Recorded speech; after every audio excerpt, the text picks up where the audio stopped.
Hey everybody, we're live. Good morning, good morning, good morning.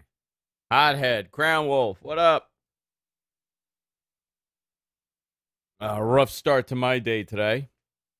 We had no power till about 30 minutes ago. And I had to take my daughter to school. First day of school.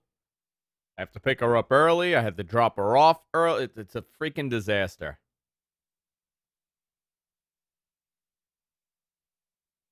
No one knows anything. Nothing makes sense. I got to wear a mask to drop her off outside, but they hand me a filthy pen that everybody has used to sign the permission slip. So what's the point?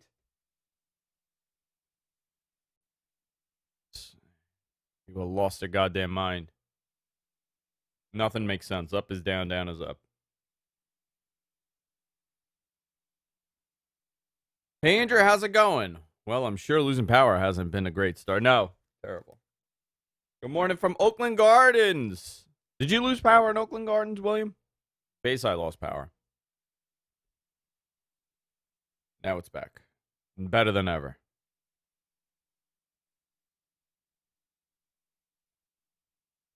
I'm waiting for Rich. He went to go get coffee.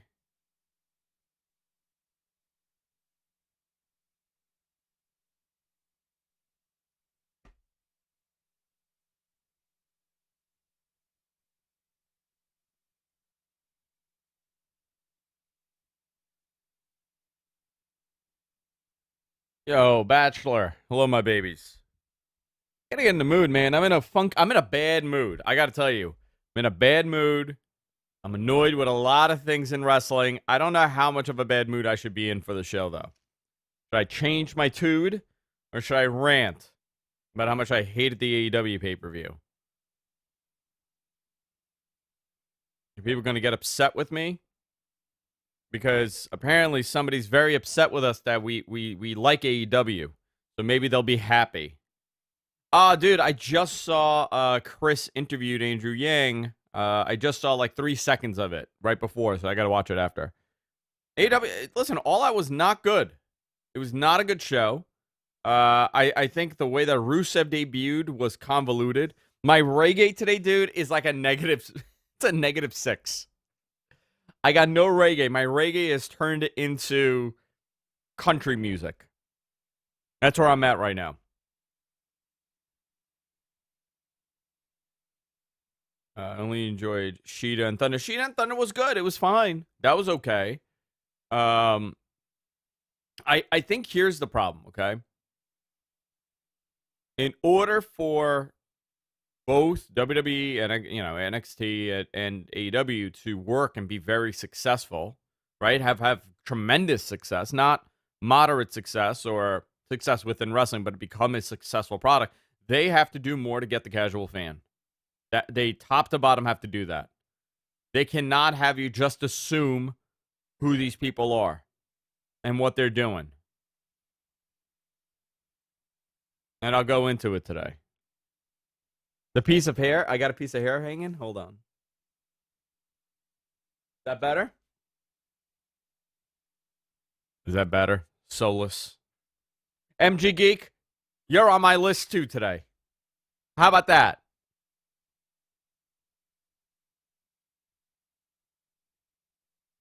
I'm in a pissed off mood. Jonathan, I sent Jess the image you sent me. I forgot to message you. She's going to work on it. She said no promises because it's the way that the color is, but she could probably do something with it. So either way, I'll send it out. How are you mad while indoor dining is real? Dude, mother effers. Indoor dining is back in New York. Very excited for that. Very happy. A lot of my friends are going to be able to go back to work, so that's positive. Savio's really thrilled about this, dude. He's sick and tired sitting on a milk crate outside and eating with aluminum foil in his hand. Savio's very happy. I don't think AEW really cares that much about it. AEW cares tremendously for the casual fan. And that's been the difference between AEW's approach and what other people have done. That is a major, major thing. And that's really why TNT is so behind it, because they believe that it's going to bring in, they're going to have tremendous crossover within all their properties with them. Listen, dude, I'm not crapping on AEW, which we'll talk about when Rich gets here, right? But it just they're making a lot of mistakes because they're listening to too many people. These guys know Tony Khan. I got to tell you, and the crap that Tony Khan got for the Matt Hardy thing, I want to go into also, because this is just, people are just hysterical. People just overreact to things. They're overreacting. This gotcha mentality that you see now with everything, right? Top to bottom. Television, sports, politics, wrestling, everything top to bottom. This gotcha has to stop.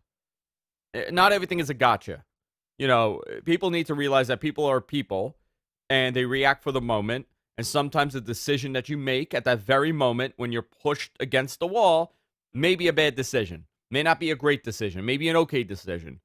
You can't, quarterback someone's thought process in a stressful position. And again, that's not me defending Tony Khan or anything. I'm just telling you, I hate that stuff. I hate it when people do it to WWE. I hate it when people do it to anybody else. This whole gotcha stuff has to end. Yo, Tim, what up? I'm feeling better now that I'm talking to you guys. But it's crazy. Like, everybody's trying to dig something up, find something on someone.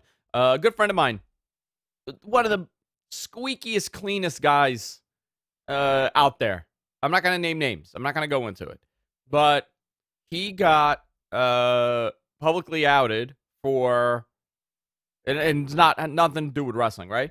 He got publicly outed for an internal message he sent at his job when he was 19 years old as a temp. And he made a joke, and it wasn't even, maybe by today's standard, I don't want to say what it was, but maybe it's a little off color by today's standards, but there was nothing wrong with it. And some asshole decided that, okay, this guy's having some moderate success in his life. Let me try to ruin him for no reason. For something he did when he was 19, he's 35 now. So think about how many years ago. 15 freaking years ago? It's crazy. Everybody's looking to gotcha you. Gotcha me all you want. I'm an open book, unfortunately. Bad decisions I make by doing that. Electrifying Radio. Hi, everyone. Just petty. People are really petty. Let the fucking guy be who he is, It's funny. People are not allowed to change and grow as a person unless it fits your narrative, right? If this guy fits the narrative and fits your interest, then you're totally fine to forgive all the heinous stuff that person has done in their previous, years. But if the person, for whatever reason, doesn't align with your thought process, then it's open season on trying to ruin somebody's life, which makes zero sense to me, dude. I don't get that. Dude, even Tony Khan, people saying, he's this terrible guy. And well, I want to go into Rich a little bit, but people lost all common sense, man. I don't know if it's going to get better or if it's going to continue to get worse out there. I don't know. I've lost all hope. Something that was said to me, I'll give you a great example. I had this great boss when I was in my 20s, right? Very old school corporate guy. And he said to me, and this always stuck to me, he goes, listen, there are two things you got to remember. One, you got to explain things to people like they're five. Once you let people fill in blanks, it's never good, right? Which is interesting because my thing and my philosophy is, listen, you need people to interpret things differently in order to grow as people, right? Like if I say something, that's what creates dialogue and conversation by you interpreting a scenario and having an open discussion. But his approach was, no, explain to people, and this is it. This is how you explain to people. Don't leave any room for interpretation. Two, the reason for this is that people process things like they're five when they don't know the subject. It's a buzz line. It's a catchphrase. It's just a flash, and they don't dig into it. That always stuck to me when it came to dealing in business with people. You'll be shocked. Like I deal with a lot of high net worth individuals. Like you're talking about multi-million, like guys that are worth $60 million a year, and you start talking to these people, And I can't even fathom how they've gotten this far in life with their thought process and their philosophy and how they function every day. Just amazing to me. Yeah, dude, great example. When wearing masks got political. I mean, forget about what side you're on, right, with this, but, and I don't want to go, but that's a great example of it. People's hysteria for this. People's hysteria to wear a mask or not to wear a mask. The way that people are behaving. You know, like, I have my point of view on this that might not align with what people think. Hi, buddy. Yeah. Yeah, come say hi. Come wave. Say hi, guys. Come here. Uncle Rich is here. Go check if Uncle Rich is here. You know what I mean? Like, I have my thoughts on this. I have my own reservations on this, but I'm not going to force you to change. I'm not going to try to change your mind on what I think. Okay, then you got to go. Uncle Rich is here. Yeah. Ask him what happened with his bagel. How Savio took his bagel. Dude, I thought that was a 12-pack. I thought you had a 12-pack of Heineken for some reason. And I got very excited because I've had a rough day, and I am in a mood. No drinkies, I know. I like it. I didn't drink yesterday either. Dude, there's no respect. Everything is, again, everybody believes that that's the reaction. You know, when you live in a society where people have their phone out and they're not reacting like normal people and having a conversation, they're looking to act irrational and record your response. That's a problem. Yeah, you want to do this one? All right, Hunter, you got to go, bud. Yeah.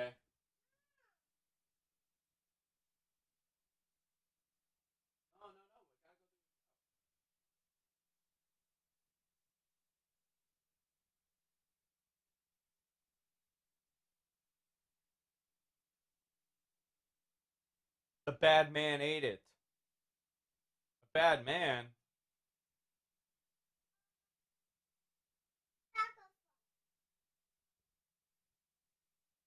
Want to get the microphone?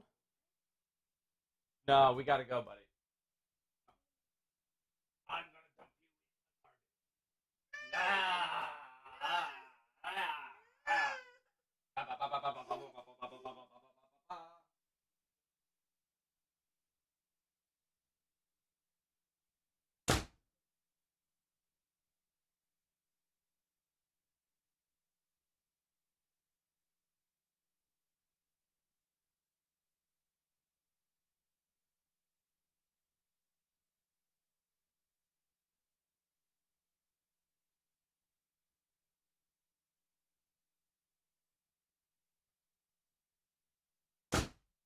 Now I know what's real, what's fake.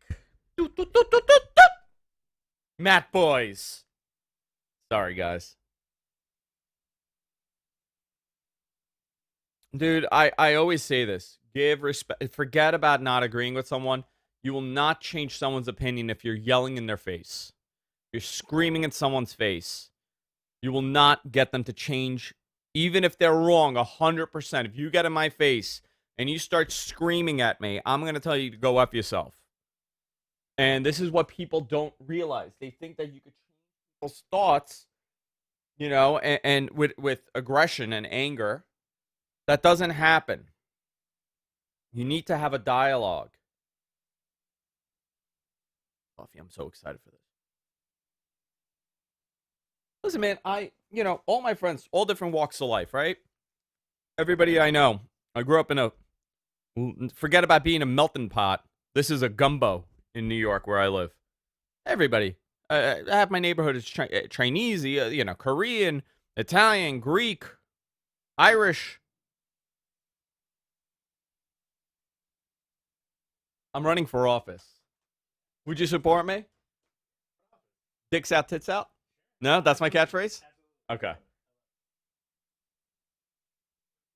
William said that his reggae is at a Gregorian chant level today. That's a good everybody's reggae. Dude, I lost my mind. What happened, man? Talk to me. So I gotta mute this.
Yeah. Why am I talking to the microphone? No, I just turned it on. Do you have any? I'm not giving this lady, huh? Do you have any? What? Purifier. Yeah. You want to spit in my hand? That's how you do it, right? My Thank you. spit is 99% alcohol, so. Oh, this one's a good one. Yeah, it's a good one. Smells. Yeah, it's like real. It doesn't smell like tequila. So I'm not defending her. Yeah. But let me tell you this. Absolutely nobody wants to be at school today working or taking care of the kids. I know. They don't want to be there. Nobody wants to be. Every single person I know is posting miserable pictures on Instagram who are teachers and or students. I'm gonna tell you. My brother's happy because like he gets his kid out of the house. My wife's a teacher. Yeah. You want to know the worst people? I know my wife's friends, her teacher friends are really normal people, but majority of teachers are the worst people that you will ever meet. I'll agree to disagree. You know how I know? I know a few really awesome teachers. You know how I know? How? You want to know how nuts these people are? Any parent-teacher conference, any day that the teachers could leave the school and go to lunch, you know what they're doing? They're getting sloshed. Oh, yeah. Sloshed. I think that goes hand in hand. Like, my boy Adam's a teacher, and, like, he's a good guy. Yo, Adam is a great guy. Adam is a normal, rational person. Yeah. I got to tell you, though, most of these teachers, they're the worst. They're monsters. They're terrible. Are you going to go on this anti-teacher rant? And Jess is like, you can't say that. Cause I'm like, no, I will say that. They suck. You think teachers They watch all our show? suck. All of them. All of them watch. Oh, boy. There goes our fan base. Guys, I love teachers. They're all teachers. I love teachers. I could teach you a thing or two if you know who's what I a mean. teacher in our chat? Mr. Andy. He's a teacher. He'll tell you how much most of these teachers suck as Well, people. I agree. I think it's a 50-50. But everybody, like 50% of people kind of suck in general also. But yeah, 50%. Definitely. I remember a few teachers where I was just like, oh, you're shitting the bed right now. You shouldn't.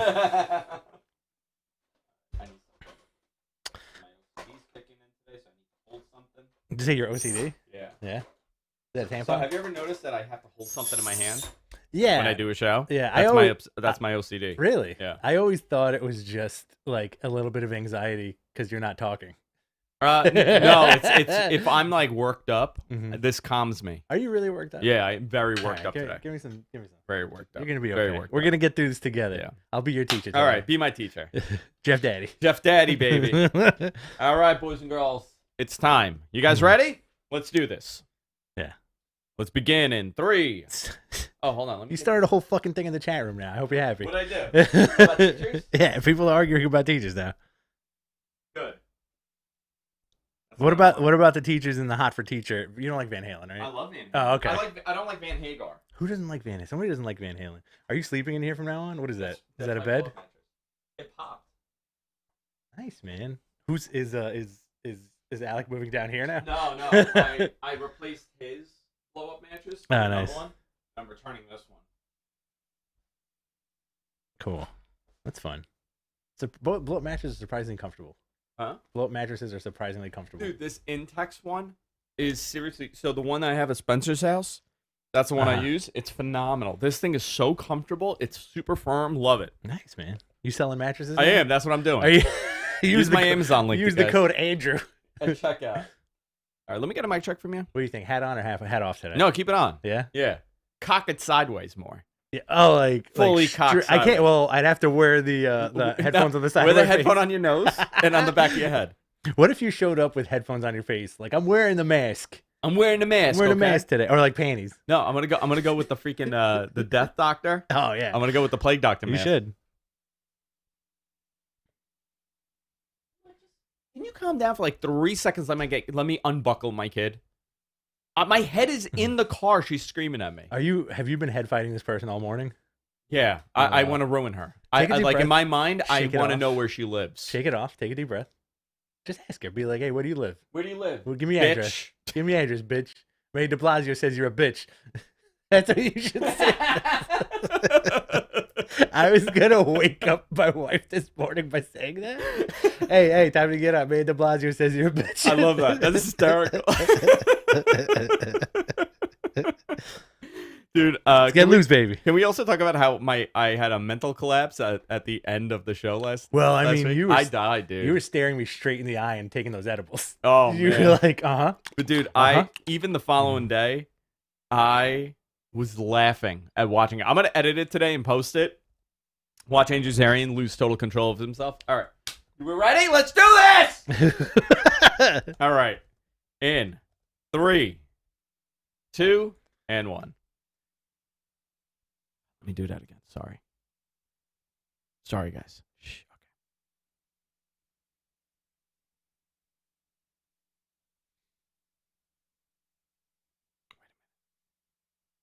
Wait a minute.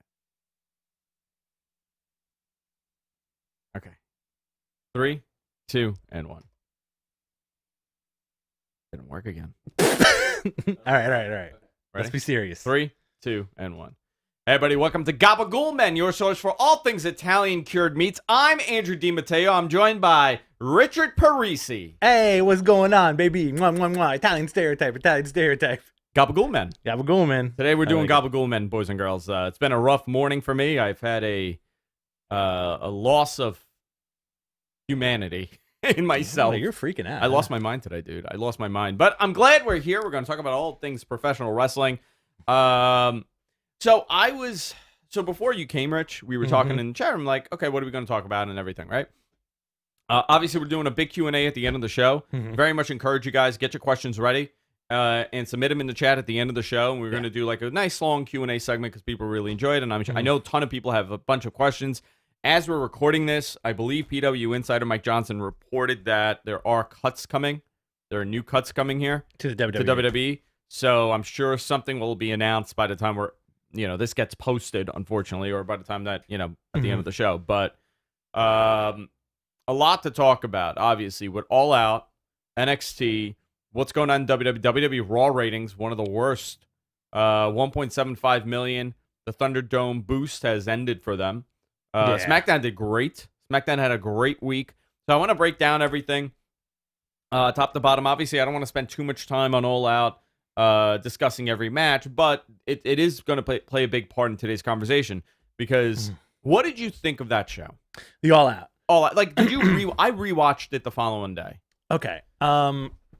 I'm still gonna go with our original rating. We did a 5.5 hour podcast live show on Saturday night. Thank you guys for tuning in. The donations, dude. That was fantastic. Thank you guys for we doubled our goal for the night in donations, and we want to keep that stuff going. So we're gonna be here whenever there's a pay-per-view, and we love it when you guys come and hang out and chat with us and be fun and stupid with us. It was a lot of fun. That being said, during the show we kind of called it as like a B-, C+. I'm sticking with that B- rating. Certain parts of the show didn't do it for me personally. I feel like it wasn't planned, obviously, but that Matt Hardy spot really took me out of it. It sucked the energy out. And really. Yeah, and then like you're kind of concerned for the guy, and like, oh man, what's going on? You kind of wanted to see what happened, and then like I feel like a lot of the Battle Royal, and I'm being hypercritical here because that's what we have to do. Yeah. I loved it. I love everything regardless, but I think that Battle Royal, it was like a little bit of a cluster. Convoluted. It was convoluted. A little convoluted. I don't really get the rules too much, and I feel like the 4-man thing is a little weird. But again, company's been around less than a year. Hasn't been a Trial year. and error. Comparatively, like this was, I think this is not saying it was bad, but this was not their best pay-per-view. But that being said, still a million times better than anything WWE puts out. Okay. So I agree with you on majority, like 90% of what you said. Okay. Give me the 10%. I'll give you the 10%. So I thought the pay-per-view came off not as a great showing of what they're capable of. Right? Cool. So the guys that fire on all cylinders, guess what? They fired on all cylinders. Absolutely. That tag match with FTR, with Hangman and Kenny, phenomenal. Great match. I mean, just unbelievable. Great storytelling. The MJF Moxley match, I really didn't appreciate watching it live. It's better the second time around. I watched it the following day, and I got to tell you, it was a really good match. Yes, absolutely. It wasn't good watching it because I think what happened, it was very late. It was very late. We were talking for 5 hours already at that point. I was done at a certain point in the show. I kind of checked out. I thought they could have cut a bunch of stuff. The Britt Baker stuff sucked. I did not care for it. Really? Watching back. And I actually liked it a little bit more watching it live. Didn't like that. That was definitely a better live cinematic experience. The Joey Janela match didn't have to be on the show. Sure. That was like a Dynamite match. Okay. Private Party had a match too, correct? Who had a match? Let me see. out. Let me look at the card here before I say something that I'm wrong. That is also smart. I should have done that. Sorry. No, it's okay. I thought you had it open. So Joey Janela defeated Serpentico. It's not Serpentico. It's Serpentico. Sorry. Serpentico. That match didn't have to happen. The private party match defeating the Dark Order, that didn't have to happen. So now you're 17 minutes in. The Big Swole Britt Baker match was 10 minutes even. The Tooth and Nail match, again, convoluted. Didn't really care for it. I understood what they tried to do. Didn't work out for me. Whatever. Decent show opener, though. I enjoyed it. Yeah, I would take that as the opener. But now you're 27 minutes of content of wrestling that could have been done in 10 minutes. The Bucks and Jurassic Express match, I really liked. Very good match. Great match. The Battle Royal was 22 minutes, and it was very convoluted. Lance Archer won, throwing out Eddie Kingston. Not really eliminated. Who? Eddie Kingston. No, not really eliminated. And he cut that promo last night. Very good promo. Great promo saying, I was never eliminated. Yeah. That's my Eddie Kingston impression. So at this point in the show, you're 5 matches in, with 2 pre-show matches, right? 5 matches in, I'm like, this is getting hard. They got to hit a home run here. And that home run was probably going to be the Sammy Guevara and Matt Hardy match that fell apart. So now that was 9 minutes, so you cut that short. Unfortunate, man. Right? But again, that match got cut short, and that show went on till almost midnight. Yes. Like, guys, we got to trim this back. Like, one thing you could... I know it's trial and error, but the one thing people complain about is those crazy 5-hour WWE shows. Right. And AEW's justification here is that, well, we only put on 4 shows a year. 6 shows a year, 4 shows a year, whatever, with the specials, right? But, guys, let's pull back. It doesn't need to be... Do 3 hours, 50 minutes. You know, under 4 is fine.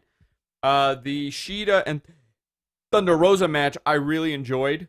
It was probably one of the best women's matches they've had on AEW. Probably the best. I'll agree with definitely top 2 or 3. Top 2 or 3, whatever it is, right? Thunder Rosa, man, she's putting her belt on the line next week, I think, on Dynamite. Yes, first time an NWA title has been defended on TNT. Can't wait. Ever. Can't wait. Which is fascinating, if you think about it. Considering the NWA title was never defended on TNT, ever. So now, you also now have the Matt Cardona, Scorpio Sky, and the Natural Nightmares, which was QT Marshall and Dustin Rhodes, with Allin and Brandy defeating the Dark Order. This match, 15 minutes. I understand they did this a continuous storyline, but did this match have to happen on the show? I hate griping, but I think it definitely did further the storyline. I wouldn't have minded it if it was a 3-on-3 or a 2 or a too tag. Too many guys already. We're seeing too many guys in the ring. Like if it was Dustin and Cardona, but there's a reason for everybody to be in this match. I think that's the thing. Yeah. You know? Yeah. Then it was a match of the night, in my opinion. FTR. Cash Wheeler and Dax Harwood with Tully Blanchard defeating Kenny Omega and Adam Page. The entire story of this match was that Kenny and Adam are on totally different pages here. Lack of a better term there. Sorry. So it did great with the storyline, and the ending was so good. You know, you saw Adam Page struggling and being apologetic and kind of feeling like he screwed things up. And Kenny, the best thing he did was not hit him and not embrace him and let him just collapse. Oh, I really like that. So good. Do you think he would have drilled him with that table? Yeah. How much would that have hurt? Oh my God! And he couldn't unwrap the plastic. The dinner table. Yeah. So that was a good match. It was a good match. Very good match. 29 minutes. And then you had a 15-minute match. Orange Cassidy defeated Chris Jericho in knocking him out in a vat of mimosa. Honestly, that was a lot of fun. 15 minutes. It was a lot of fun, but was this a main event for the pay-per-view? Yeah.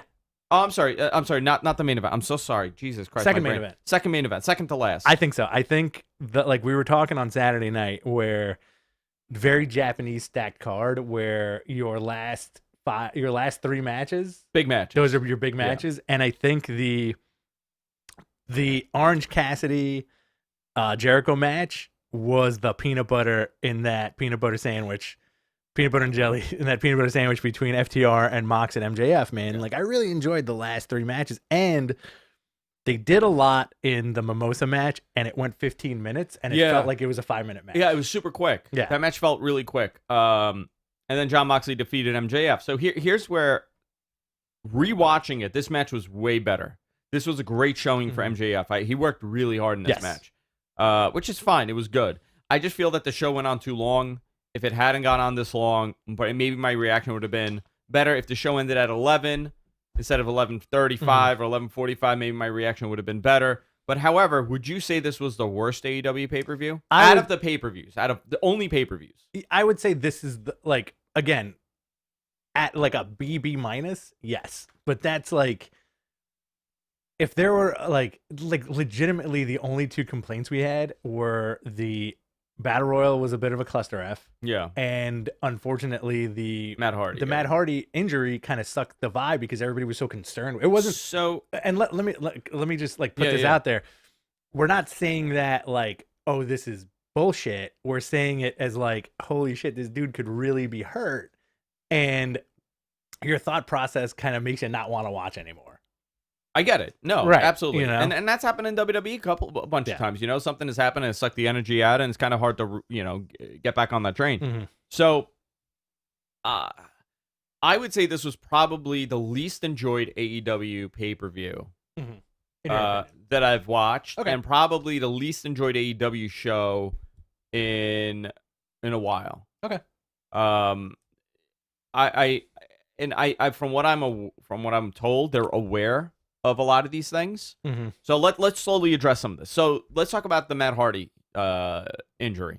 Okay. Matt Hardy went for a big spot off the top of a ladder. What was it, right? It was some sort of ladder. It was the scaffold. The scaffold, and then he missed the table in the foreground, and it looked like he definitely smushed his head against the ground. Yeah, so he went down, and he was supposed to fall. It was a forklift. Yeah. There you go.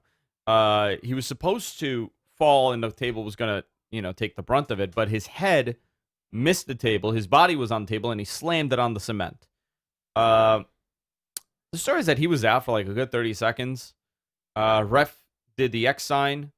Audrey Edwards. She did a good job. Audrey did the X sign after Tony Khan told her to do it in her earpiece. The doctor came to check on him. Matt wanted to continue.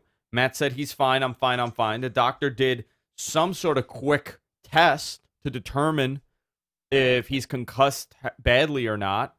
And the doctor felt that he could continue. Matt felt that he could continue.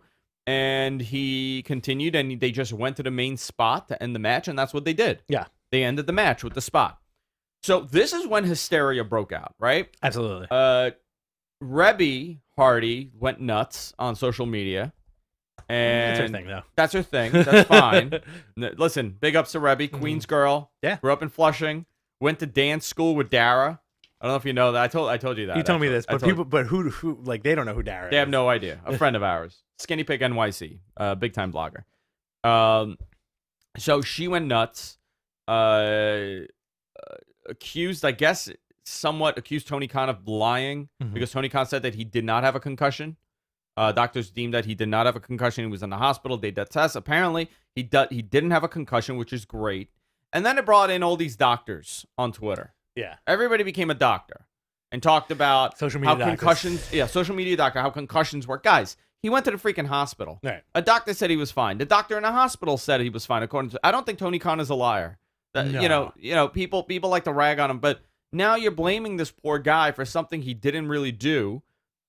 He made the right call by calling the X. Yes. The doctor said he was fine, and Matt said he was fine. Listen, Matt's a grown adult. Mm-hmm. He's 40-something years old. He has a family. He can make a decision on his own if he's capable of competing or not. He's done this before. He knows what it feels like. If he was in serious danger, I don't believe he would have continued. He seems like a pretty rational person at this point in his life. So people lost their minds, and they're attacking Tony Khan. They're going nuts on him. The dude made a call. Whether you think it's a right call or bad call, you're not in his position to make that call. Agreed. You're not. And here's the other thing, too, with the Tony Khan thing, which I feel like is very fascinating, where it's like, you're the golden boy until people think you're wrestling. Until people think you're, well, You know what I mean? Like, Yeah, but like, oh, he's just another corporate stooge. yeah, you yeah. know? Well, people don't like success, right? People don't like to see success in people. No, they You know, don't. Vince gets a lot of criticism for stuff that it has nothing to do with him. Somebody messaged me. They go, "Oh my God, Vince McMahon is such a bad person." I said, "Well, what makes you say that?" And they're really blurring the reality. You know what they're blurring? Business person, right? How he conducts his business, how he is on camera, and what the hearsay is. That's how they're concluding. You don't know this guy. If he was such a bad person, it would be so much more stuff about him out there. Oh, yeah. And it really isn't much other than he's, you know, you hear it in the shoot interviews. Out of all the people that you could put a point and say this guy's a bad guy, this guy has a pretty good reputation. And by the way, we're going to get into a lot of the bad with Vince with all those weird rules that they announced this week. Yeah. Very bananas. So I think listen, guys, pull back a little bit, right? Let's reserve our thoughts a little bit and make sure that what we're saying is truthful. I have no reason not to believe that he wasn't concussed. So last night he cut a promo, Matt Hardy, which was bizarre. It was a really weird promo, and we joked about this, and it was almost like he was forced. It felt that it was forced. Yeah. But it wasn't. I mean, we were making a joke about this, but he came out and he was like, "Everything is fine. I'm fine. The Tony's great. Everybody's great. The fans are great. My family, my beautiful wife. Look, don't piss her off. Don't piss my wife off." She was in the audience. She was in the audience. So I don't know, man. It's wrestling. People are going to get hurt. People are going to wrestle hurt. Ivar is apparently really badly hurt too. Oh my God, yeah. Unfortunately, which sucks. And he was picking up momentum too with the whole with the turkey leg thing and that lady. Yes, the turkey leg thing and the lady. So I don't know. We'll get into that. But AEW, I did not like this pay-per-view. I said that they had to hit a home run last night, which they did. I thought it was a pretty decent show last night. I didn't really have too much criticism, except for the weird Rusev debut. Yeah, I loved it. Okay. Tell me why you didn't like it. I didn't like it because I didn't understand the connection with Kip Sabian. The early 2000s Eminem hair? The Eminem hair bothers me. That's fine. But that's okay. I could get past that. But the Kip Sabian connection, that he asked him to be the best man. He said, "I'm the best man." I guess that's going to be his thing. I didn't understand it. And then I felt that he was cutting a heel promo, but he wasn't. Okay. You know what I mean? Maybe he was just nervous. Maybe a little bit, but you know, this is where you start. Okay, I thought it was a good fired up promo, right? Yes, but the WWE way of refining things would have helped a little bit with it. You think this is like his first unscripted promo? I think it probably was the first time they said, "Okay, dude, go." I think, and he's very talented. This guy's gonna be great. He's funny, dude. I think he did a good job, but I also think the language barrier. I understood it is a language barrier. Yeah, but I think the language barrier is like there needs to be that pause and comma. Like, I'm the best, man. You know, not I'm the like. I think that's what they were going for. Interesting, but I do like that whole bit. I really enjoyed. Kip Sabian could be a breakout. He could. We talk about this regularly when we're off the air. About like, how do you feel about that indie style being shown on TV, right? Because ideally you want these guys to be quote unquote TV ready and have that personality turned up to 1,000,000. I think Kip Sabian is well on his way, and he's had a couple of rocky starts in the company, right? Which I find interesting. You know, I think the thing with Janela fell apart, and I think it was less Kip, and I think it was more Joey Janela. Yeah. You want to talk about a guy that had so much momentum. Going into AEW, he's a great example of a guy that's gone reverse, which you have not really seen much in AEW, where a guy that was was getting up there slowly, right, and then all of a sudden he tanks. He just looks weird. Joey Janela. I feel like he doesn't.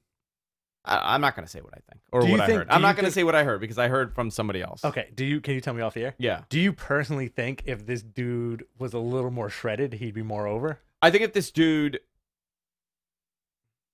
I know it's a weird question because this is... No, I have an answer, and I spoke to someone that knows him well. Okay. He's king of the indies. He was a king of the indies. I don't want to disparage the guy because I think he's very talented, and I like his act. Yeah. I'm going to say I think his star is starting to dwindle a little bit. Really? Yeah, I think this guy had moments And there was, that match with Kenny Omega on After Dark, that was not just like, let's put a match. It was for a reason. Well, the Mox match, too. And the Mox match, too. It was for a reason, and something has happened. Just say that. I'll just say that. So, okay, yeah. So Kip Sabian on the way up. He was on the way up and not anymore. Oh, Kip Sabian, yes. Yeah. I think AEW's tactic is get these established guys to give the rub to some of these other guys, right? Like, that's the whole point. You want to grow guys like Orange Cassidy. They are investing a lot of time into this guy. And unfortunately for them, he's a big crowd act more than anything else. So that Mimosa match would have been phenomenal with a live crowd, with Jericho and him feeding off the crowd. Yes. He doesn't have a crowd to feed off of, so what do you do with him? I think he's done really well. And he's an act that I don't really, it's not my deal, but... You say that all the time. But I think he did a great job. It was the first time I saw him, and I was like, wow, I was impressed. Now you get it. Now, no, I don't like the gimmick. Okay. I get the gimmick. I don't like the gimmick. But I don't know what else he could do. I think the gimmick suits him well. Okay. It's very complicated, this thing in my head right now about him. Let's go back to the best man thing. Okay, yeah. So we were saying that bit I really, really enjoyed. You did. And just to compartmentalize that a little bit, Kip Sabian, a couple of rocky starts with the initial tag team, and then with the initial debut stuff, and then his original feuds, and then getting teamed with Jimmy Havoc. Yeah, and then Jimmy Havoc getting bounced, and then but now he's with Penelope Ford, and they're getting married. That's legit. They're legitimately getting married. Fluffy coming, was it Fluffy or Puffy? Who? The big dude that came out. Fluffy? I forgot his name. I don't know. It was like the big dude came out and he's like, "Nah, I said you're the best man." Yeah. And then they made a Twitch. They made a Twitch joke. Then Pillman came out and he was like, "No, I said you're the best man." And then Pillman left.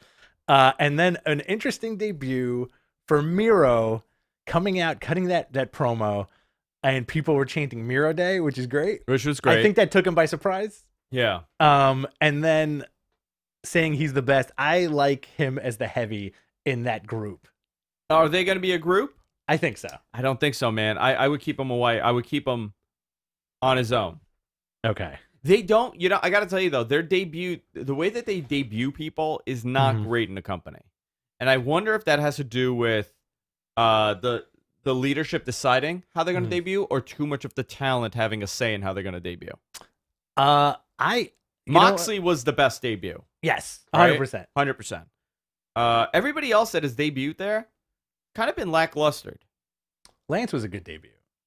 Lance Archer? And so is Brody. How did Lance Archer debut?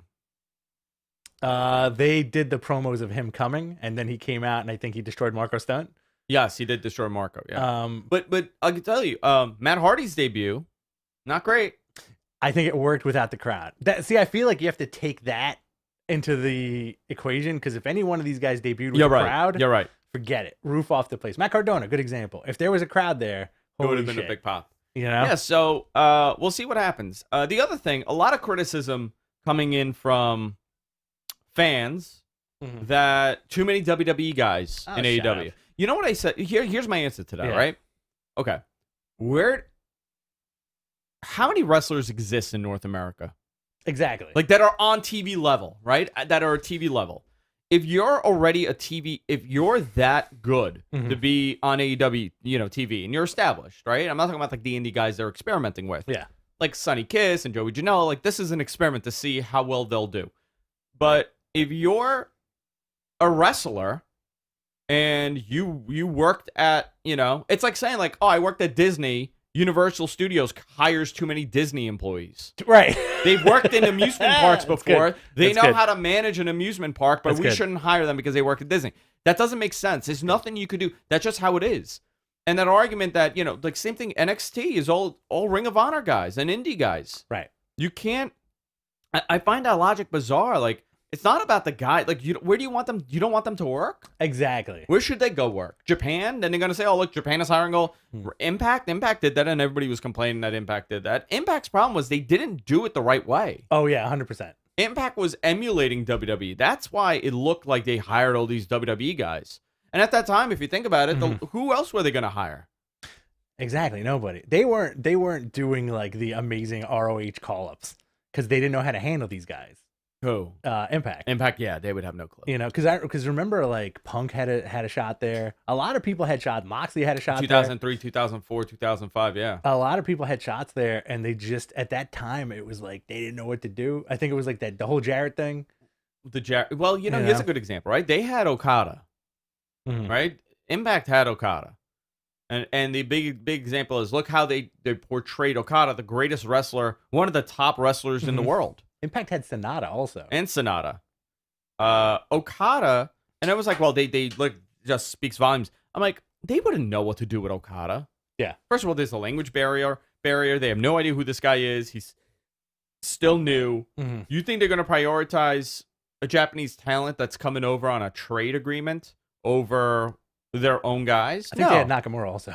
They did have Nakamura, a couple appearances for Nakamura, yeah. It's very fascinating, but like I agree with you 100%. Like it's a small pond and a big ocean at the same time, right? Like there's only a handful of guys that you could hire.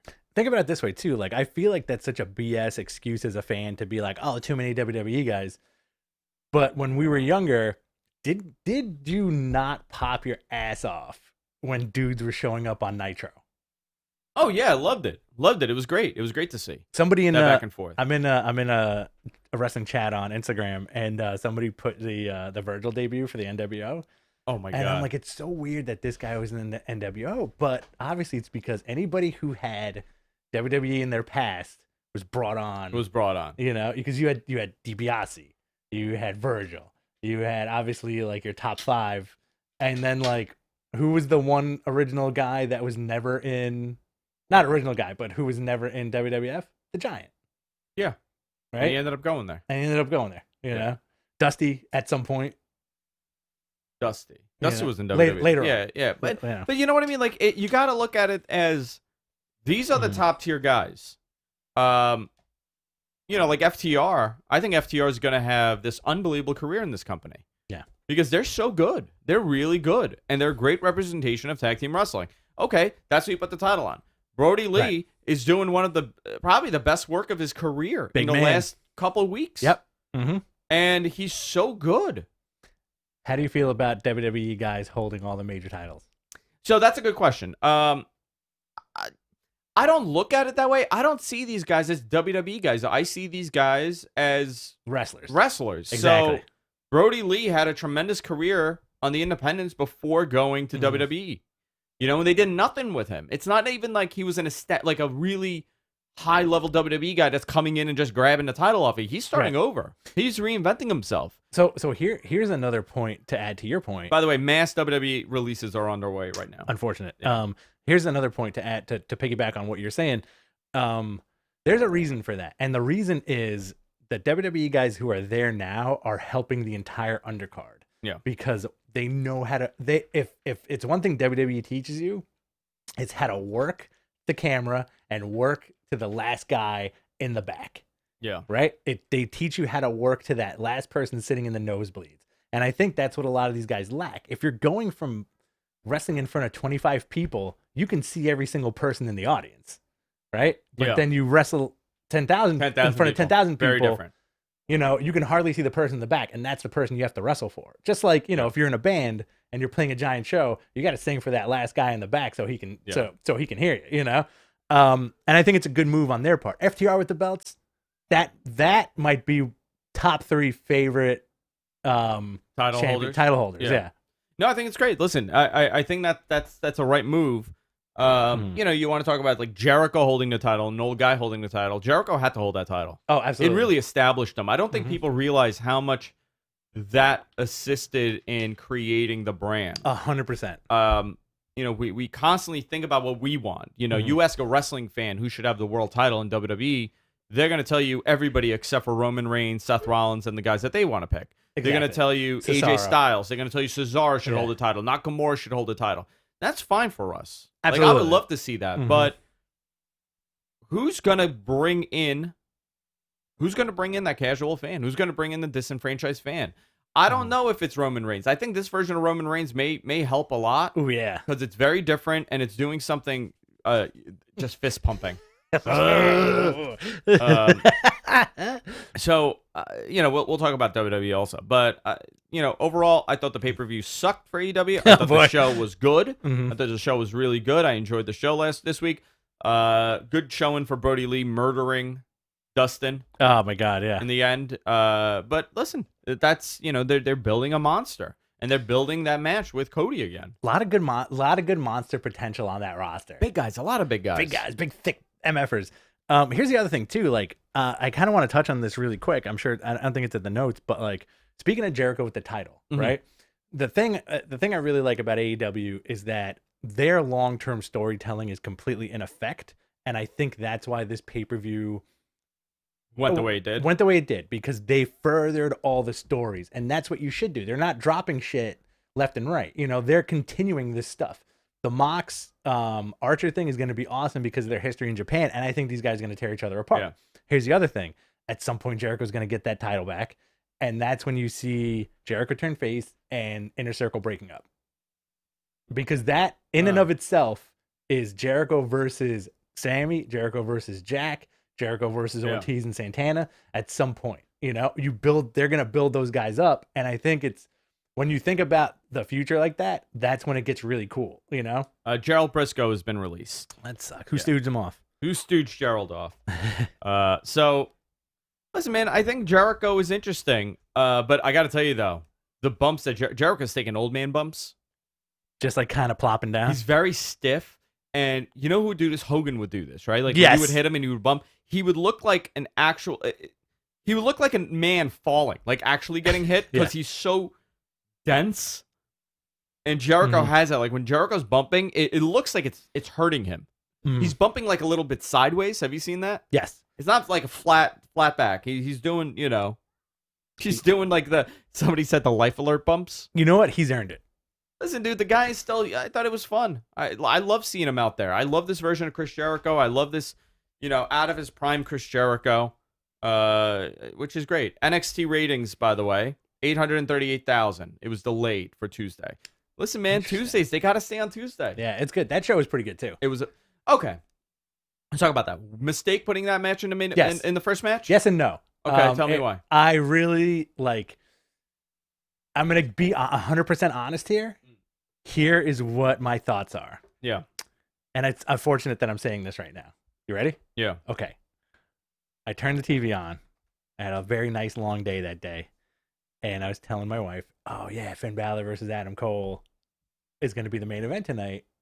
But unfortunately, I got to sit through an hour of whatever else they put on. Yeah. That thing being on first, I was like, ooh. As soon as it ended, I was like, that's amazing, awesome, too sweet, blah, blah, blah, blah.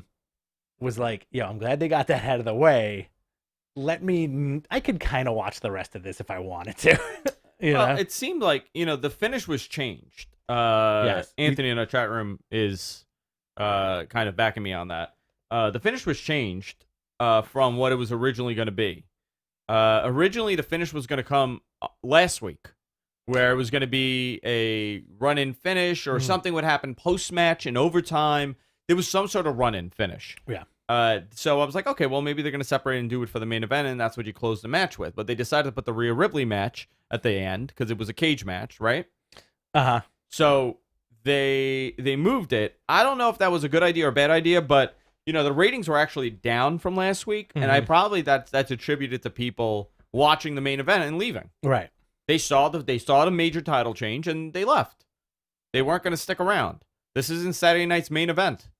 By the way, that was the first match that went on. Do you remember that? The main event was the first match that went on. Yeah. And then you continued the storyline after. Which was cool. Which was cool. But you know what, dude? It kind of worked for them then. The highest rated wreshling match of all time is one of the highest rated primetime shows of all time. And that's Saturday night's main event between Andre and Hogan. Like 38 million people watched. Andre and Hogan. It's also Andre and Hogan. So, okay, I don't know. I guess that's what they did. I thought it was a good show. NXT good, on Tuesdays has to be where they go. Because you know what? I love watching NXT on Tuesday. I hate doing the back and forth, watching it live. Because then you know what happens? I don't see either show. And I got to rewatch both the following day. So it doesn't really work for me. So just you specifically. For me This doesn't work for me. well, I can tell you, I know that USA would like them to move, and WWE is very much. I don't know how much against it they are now. Because they like sticking to their guns. They want because then that's them losing. Exactly. They don't want to. By the way, delicious. Yeah, so good. Cool. You want it? No, I have some. Want me to pour it on me? Do you want me to? You want me to pour that coffee on you? Yeah. So Tuesdays works a lot better, but we'll see what happens with that if they're going to change. Listen, man, you know what's going to be interesting when they go back to the regular schedule, and let's see what their ratings are then. Because now you've trained people that they want to watch on a Tuesday, and your ratings are 200,000 less than this on Wednesday, competing with AEW. And AEW's numbers have not shifted really. 100,000 more views. That's about it. It's not like they're getting this blockbuster, all these people. It just shows you that the pool that you're using is about 1 million, less than 1.5 million. But it's consistent. You got about 1.5 million, very consistent. It's the TNA thing. We know that 1 million people will watch wrestling consistently, no matter what day it is. I got a question for you. Yeah. Okay, so not to go off on too far of a tangent, but it has to do with eyes on the product. Yeah. Did you watch AEW in its entirety? Yeah. Did you see the promo at the end with Cody? Yeah, so I had the volume low for that. Okay. What did he say exactly? So there's a new show on TBS called Go Big. Okay. And it's like a America's Got Talent, except it's judged by Rosario Dawson and it's hosted by Bert Kreischer. I forgot how to say his name. And it's a competition show, and Cody's one of the judges. Now, this is on TBS, which is also the reason why Cody's been away from TV, because clearly he was taping this, right? I was watching this with Vicky, and Vicky's like, I wonder why Cody's there. I'm like, yo, Cody is on every single TNT poster for the most part. It's NBA and AEW now. Interesting. And they're really putting his face out there. Yeah. When you go to Spectrum On Demand, it's him putting, I think, Dustin in a sharpshooter. Right? It's like that's the promo poster.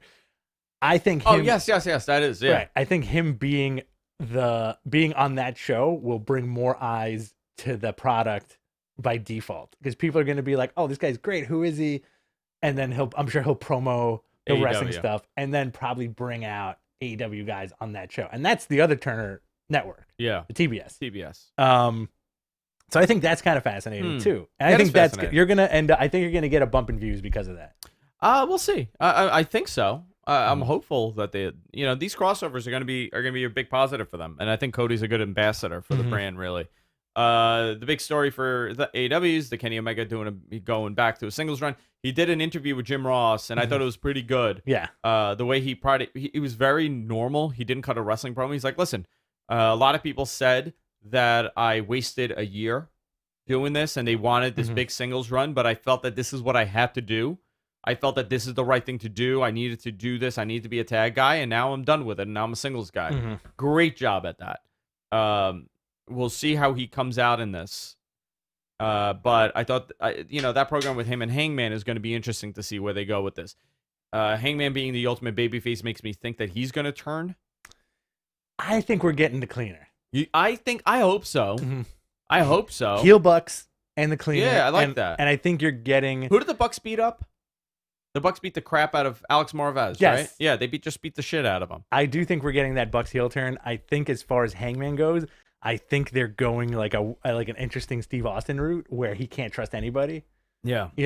And he's gonna what the hell just happened? Something just got really bright. Nothing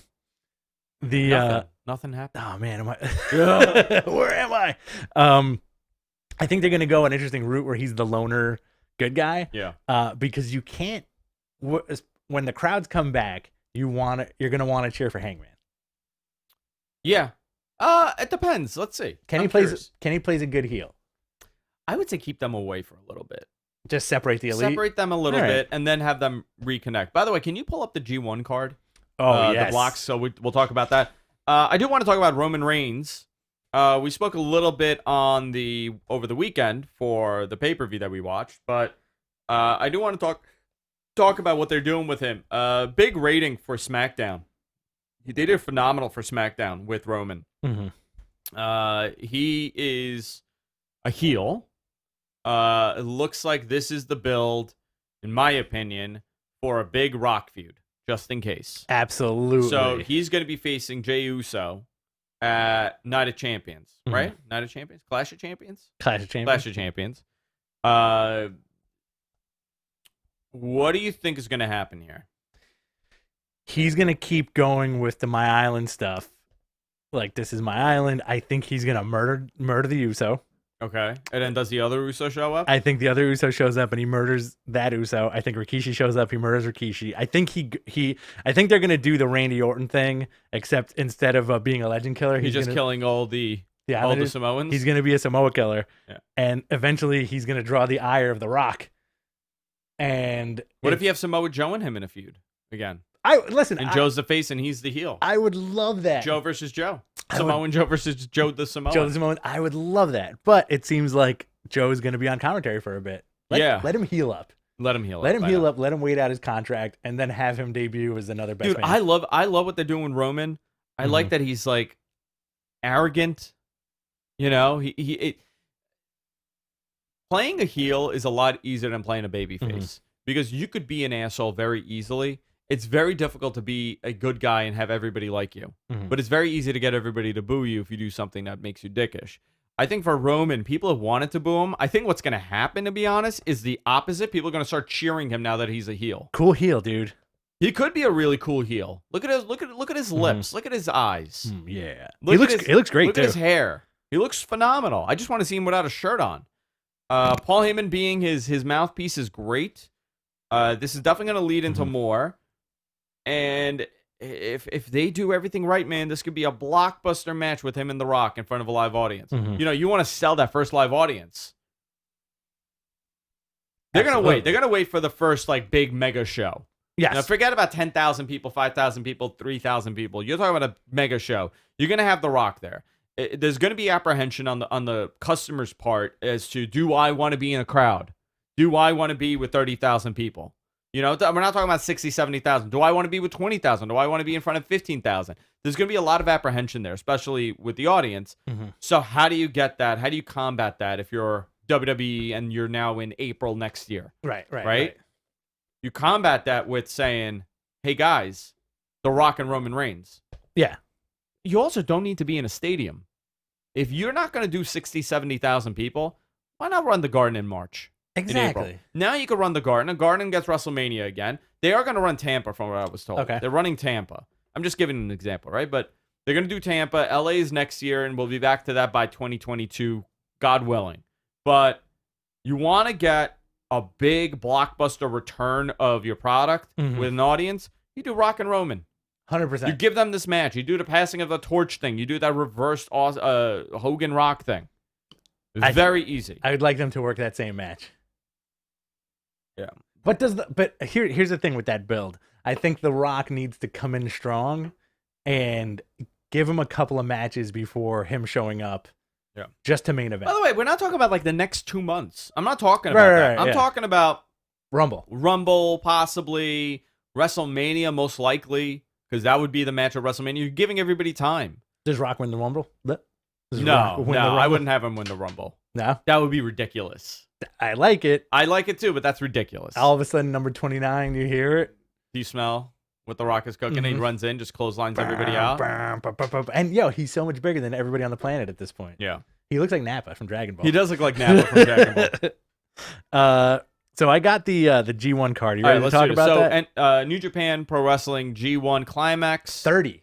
The G1 Climax 30 is happening, and this is a tremendous roster of people in this. So let's run through it. All right. So this is starting September 19th at the Edion Arena in Osaka. And keep in mind, because of COVID and the cancellation of the Olympics in Japan this year, like, we're getting a late G1, but it seems like we're going to get like minimal crowds, right?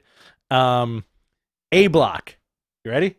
A block. Kota Ibushi, Jeff Cobb, Okada, Ishii, Ospreay, Takagi, Suzuki, Taichi, Jay White, and Takahashi. Okay, great A block. Yeah. B block. Tanahashi, Juice, Goto, Toru Yano. He always makes it in. Yoshihashi, Naito, Sonata, Zack Jr., Kenta, and Evil. Yeah, this is great. Who do you think takes it? Dude, I'm going to go Kota Ibushi or, honestly, Okada. Who won it last year? Naito. Naito won it last year. I think so. No, Ibushi won last year. Wait, I think it was Ibushi. it was one of them. Who won? I think it was Ibushi. Because Ibushi had the briefcase, right? Let's see. 29 G1 Climax. Let's see. I'll tell you right now. I hate how Wikipedia does this. Yeah. Lost. Yeah, this is successfully defended and criticized. Kota Ibushi. Kota Ibushi. Okay. Yeah. I hate how they do this here. I can't tell. I know. I had to while you were talking. I had to search for like a Because proper showing all the website. points and everything. Everybody gets total points and total wins. So this is a point-based tournament system with 2 brackets. Okay, here we go. Got it. You ready? Mm-hmm. You're right. Kota Ibushi. Year before that, Tanahashi. Naito. Year before that, Omega. The year before that, Tanahashi. Okada. I'm going backwards. 2013 Naito. Okada. My God, it's the same guys. We've talked about this in the last few years. New Japan keeps that Wrestle Kingdom main event floating between the same 6 dudes. Yeah. In the last few years, it's been Jericho, Okada, Tanahashi, Ibushi, Omega. I want to say your A block final is going to come down to either Okada Jay White or Ibushi Okada. Maybe Switchblade wins. That'd be amazing. Maybe he wins. He needs it, man. He needs that belt back. Why do you think they took the belt off Evil so soon? How crazy is that? He had the belt for like a month, right? It was always the plan, I believe. Okay. I think that was always somewhat of the plan. Because they moved it. Yeah, because it was just a flip-flop. That's all they did. Huh. I don't know. That's a good question. That's a very good question. And Evil's not in the G1. Oh no, he is. I'm sorry. He's right there. He's right under Kenta. How do you feel about B block? Who do you think is going to take B block? Let me look at the list again. Name me the B block again. Tana. Okay. Juice. Goto. Yano. Yoshihashi. Naito. Sonata. Zack Jr. Kenta and Evil. Naito. No, Evil. I'm gonna go with Evil. I'm gonna go with Kenta. I think your B block final is gonna be Tanahashi versus Kenta. Dude, I would love that. Right? That's a great. Yeah, that's great. Kenta's the man, and I do like this version of Bullet Club. People have for years said Bullet Club is dead, but listen, now that the travel ban is starting to get lifted, Jay White, Kenta, Evil, like those are 3 solid dudes in the Bullet Club. Dude, Corey in our chat room goes Osprey Evil for the finals. Love that. Ooh, wow, I would love that. Do you think they're gonna pull the trigger on Osprey? It's time for him. I know that was a plan for him pre-COVID. He was bulking up. He was going into the heavyweight division. He's very talented. I think he could do really well. But I know that certain other people have their eyeballs on him right now, too. All right, you want to do Q&A? Let's do it. Let's do our Q&A. Guys, boys and girls, submit your questions in the chat room. We're going to do our best to answer them here. Fire them away, and we'll go through it. Is there anything else that you saw that you liked this week? A whole lot of wrestling. Yeah. Well, I think Raw was men's and men's. It was okay. Holiday. I think it's interesting what they're doing with Kevin Owens and Aleister Black, and now Kevin Owens is calling out Dabakoto. Okay. With a fiery promo. You know, like, how do you feel about that? I don't know, man. What do you think? Do you like him? Dabakoto? Yeah. He's fine. I mean, like, I think Raw Underground is a vehicle for... He's the guy right now. Right. Them. It's a vehicle for, I think, the Horsewomen, Dabakoto, and the Hurt Business. The Hurt Business is by far my favorite part of Raw. Well, it's their biggest act right now. Yes, right? And they got Cedric now.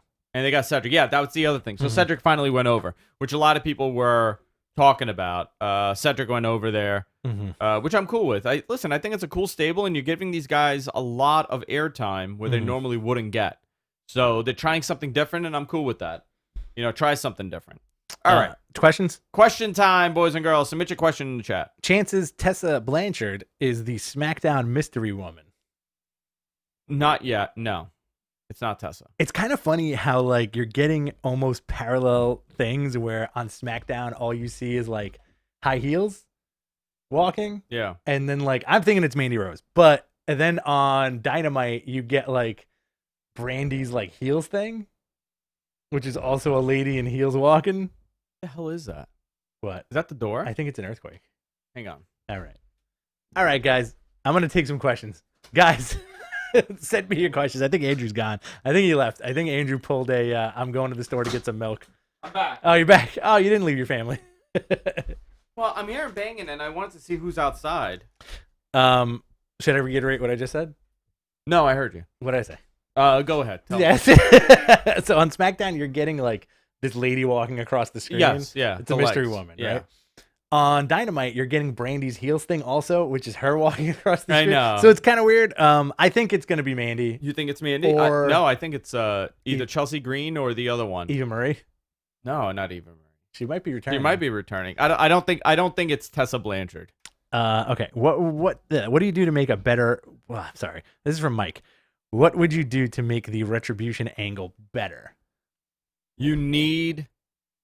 Well, it's gonna get better if they debut and you see that some of these guys are guys you want to see. Okay. If you're having. What happens is that they do these angles, right? And because of the way that the internet is, the expectation is going to be CM Punk. It's going to be, these big names, and you're not going to get that. What you think in your head is not the reality of how that company processes things. There's no reveals. There's no, CM Punk wouldn't need this to return. Exactly. Right? So this is how they see it, okay? So now here's your idea. Let's say CM Punk is returning. Let's just give that as an example. Bad example. Let's say they agree that CM Punk is going to return. Why would they slap this gimmick on CM Punk? Exactly. When, if this angle is a hot angle, you could elevate somebody else. Exactly. You don't need it. I'm not telling you this is the right way to do it. I'm saying this is how they think. So CM Punk would debut in a very different capacity compared to doing it the way that everybody thinks. CM Punk doesn't need to do a weird alliance of angry people. No. It looks like it's going to be a lot of NXT guys coming up that they haven't gotten their chance, and they've been in NXT for X amount of years, and they've been working this.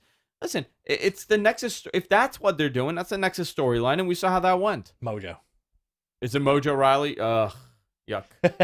You don't like Mojo? No, yuck. So we'll see what happens. I don't know what they could do. It could turn out great. It could turn out shitty. Depends on who the guys are and how believable they are in this role. If you told me that if you laid out the Shield gimmick, right, and you made it a mystery as to who these guys are, which they did, remember? Yeah. They were jumping people, black and white. You couldn't see them. You couldn't see their face. They were wearing masks. They were doing this. It just so happened that act worked. You got three guys in there that were great and believable. They were believable in that role. You could have had another three guys, and that could have been the biggest flop ever. It just really comes down to the guys. Well, also, if you think about it this way, and we say this all the effing time because we're big Shield marks, that was supposed to be a vehicle for Roman. But I think they didn't know the byproduct of getting every single dude in that faction completely effing over. They got them all over. Yeah. Every single one of them.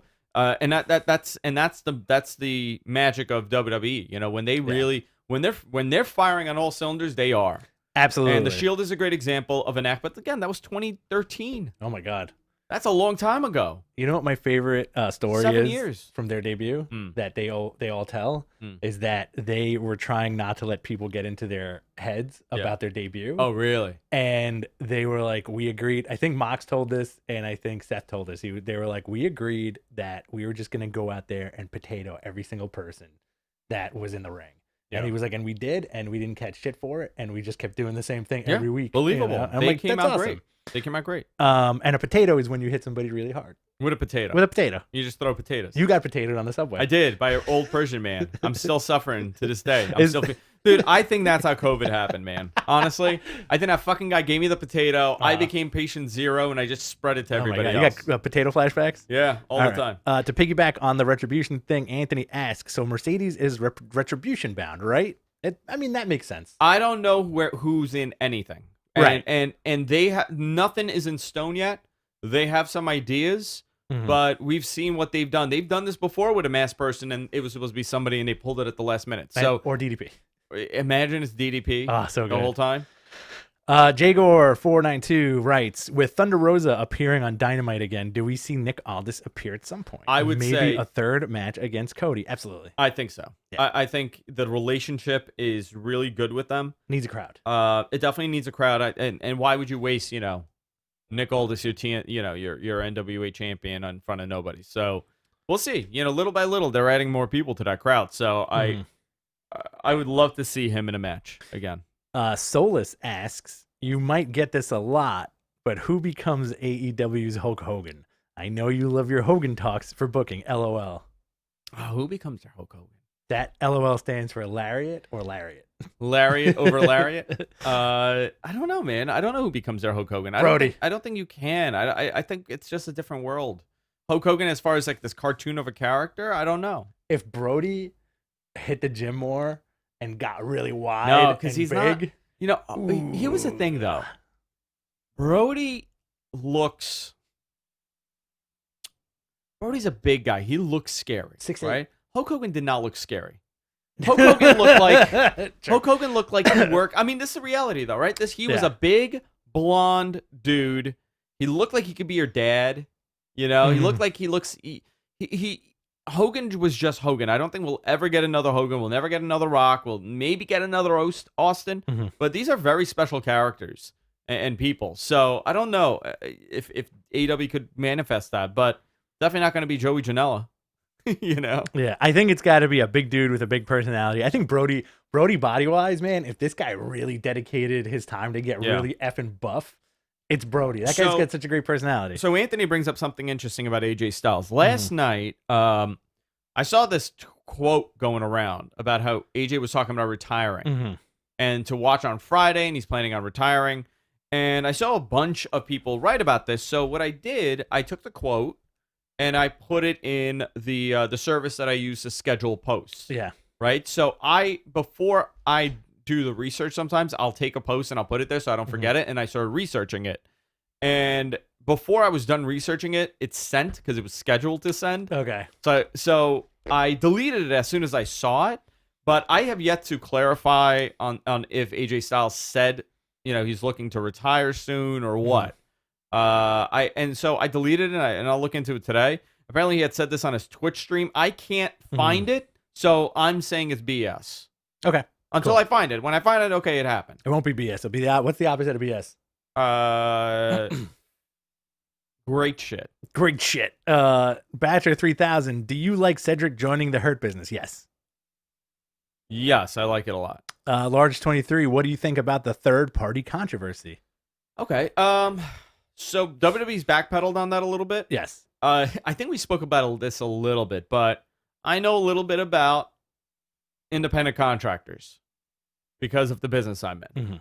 And you got to be very careful, especially now, because California, a lot of these companies have lost their right to do independent contractors. Right. That's the whole issue with Uber and Lyft. The state is saying that no, these are employees, and Uber's saying no, they're not employees. What kind of employee do you know that makes their own schedule up and they can work and not work whenever they feel like it? They're independent contractors. So I think the argument for Uber is valid. I think it gets a little bit murky when you talk about the WWE.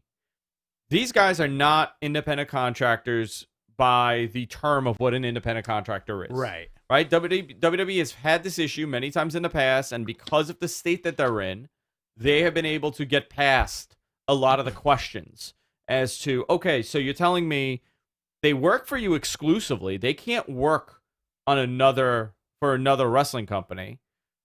Now you're telling us that they're not allowed to do any extra work to make more money in this economy. I get that you own their right? You own the name Roman Reigns, but you're also saying that you owe their likeness, their own likeness, their real names for the time period of the contract, which it is in the contract. They own. It's a little murky. Should these guys be able to be on Twitch and say whatever they want? No, I don't. I don't blame WWE for doing that. WWE likes to control their talent. They feel that by these guys being out there as much, it's hurting the image of the story that they're telling. Wrestling is very different. It's not like any other industry. It's not like the movie business. It's not like, imagine if dude, you know what it's like? It's Hugh Jackman, right? Hugh Jackman was Wolverine. Yes. If Hugh Jackman played Wolverine every day, right? Every 4 days a week, he played Wolverine. And that was his main role. And now you start seeing him singing in with his Australian accent. Sure. Does that take you out of the role that this guy's a badass as Wolverine? I mean, I know better. But I'm saying, does it do that? Yeah, I'm sure it does. But also, I think that's very different than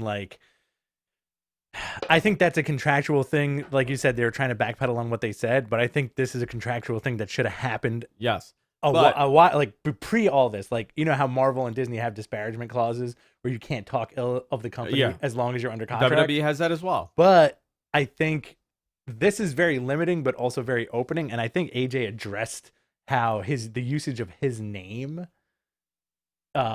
is perpetuated by WWE. He was like, I own AJ Styles. I lease it to him. Yeah, he leases it to them. And then he was like, I don't care. I'll do Styles Clash or I'll be Allin Jones. It doesn't matter. I'm still going to do this. Yeah. You know?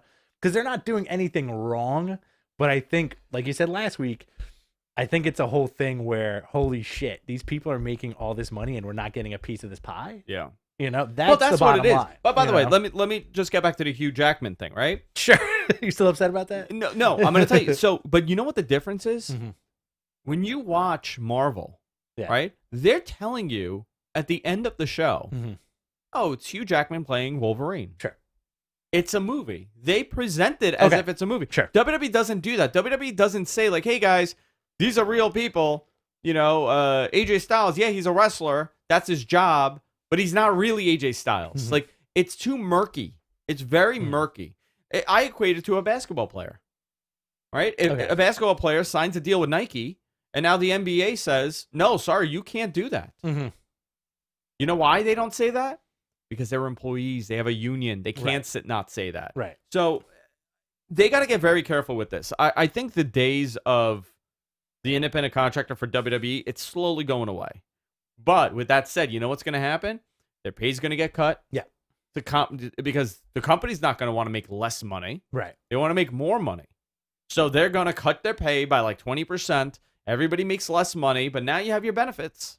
Mm-hmm. So are they going to opt in for this?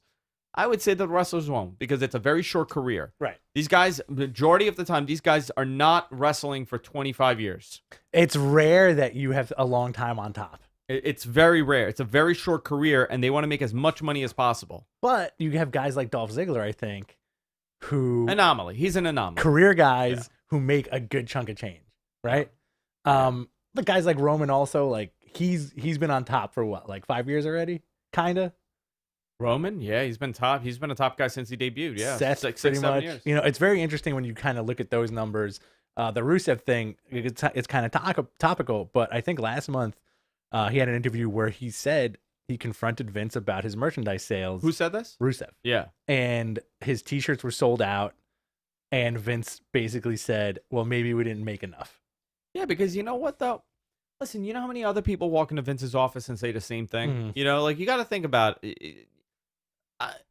I'm not saying he's right in this. I actually think it's they need to come up with a solution. If these guys they have a platform, they're making money. Mm-hmm. You know, if WWE could assist with them on that, then that's fine. But now they've kind of backpedaled on this, where they're saying, well, no, they could still do Twitch, they could still do this, they could still. You know what they want to do? They want to say, you know what, AJ, you could go do it, but Lana, I don't want you doing a soda deal. Right. I'm sorry. Right. It's hard. You can't do one. You can't say yes to one and not to another one. But the reality is that's how life is. Right. I let my employees, some of them, get away with murder because they give me great results at the end of the week, and other ones I bust their balls because they don't do shit. Right. Or I don't like them. Sometimes you just don't like the person. Right. They're contributing, but you just don't like them. You just don't care. You just don't care. I think that's the reality of it. That is the reality of it too. Sometimes people mesh and sometimes they don't. And again, I'm not saying it's right or wrong. I'm just saying these are things that happen in every work environment. There's nothing special about WWE when it comes to this stuff. Nepotism happens. Right. Personal favorites happen. A lot of that happens. Is it right? No, probably not. But that's just how it is. I got a question for you. Yes, sir. If you could be endorsed by any brand, what would it be? Jordan. Like Nike. And I just want to. I'll wear Nike gear all top to bottom. Top to bottom. Like you'd be like a hype beast. Yeah. Just straight dripping with Nike. Yeah, dripping. I like it.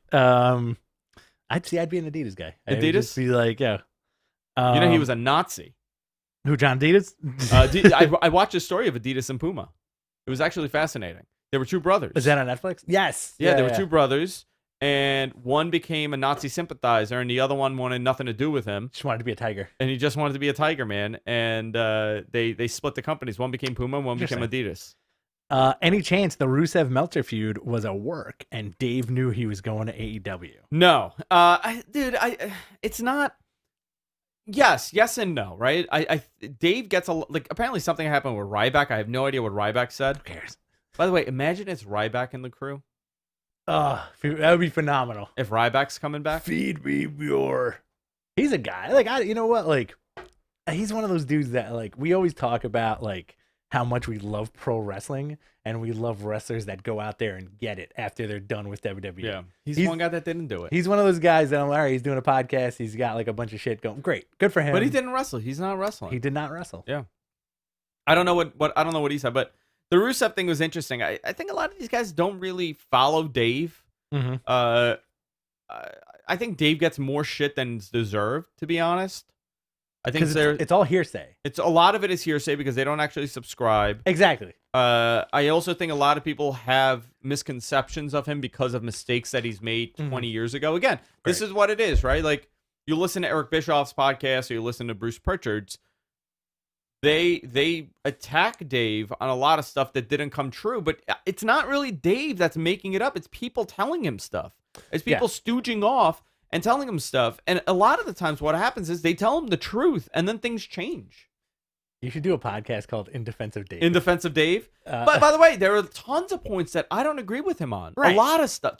I've been an Observer subscriber since 1998. 20 plus years, 22 years I've been an Observer subscriber.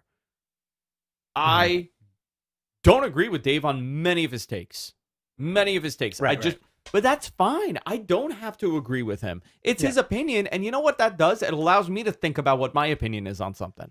And I'm able to base my opinion as a contrast to his. And that's fine. That's healthy.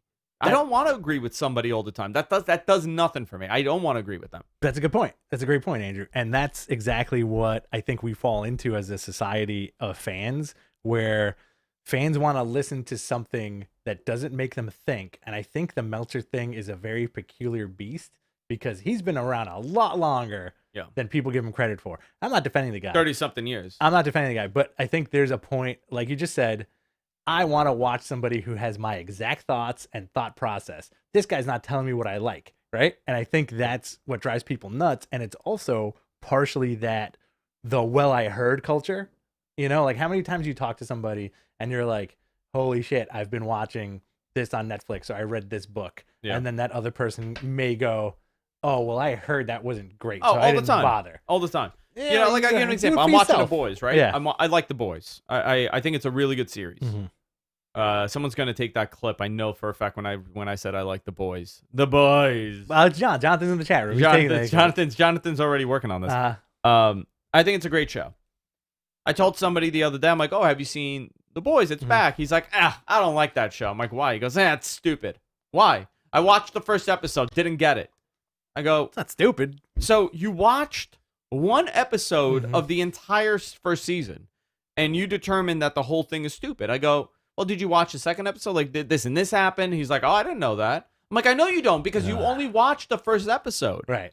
Like, it's fine. It's fine that it's not for you. But he was so adamant. He's like, the show sucks. It's stupid. I don't get it. Why is Superman bad? And why is this guy this? I'm like, dude, it's a very different show. Womp womp. I think what he wanted was like a superhero movie. Yeah. I did not the guy he's a little dull. Okay. The guy that said this to me. Like up here? Yeah. A little bit. Like he's very simple. He doesn't like his superheroes being complex. He likes good guys being good guys and bad guys being bad guys. Right. Dude, it's like that guy that hates us now. He's like, I used to love the show. Now you guys suck. But he also never told us why we suck. I know why. Because he hates AEW. Really? Yeah. So so what happened with him. You guys are unwatchable. Is that we started talking about AEW and how we like certain things. And it didn't fit his team. Right.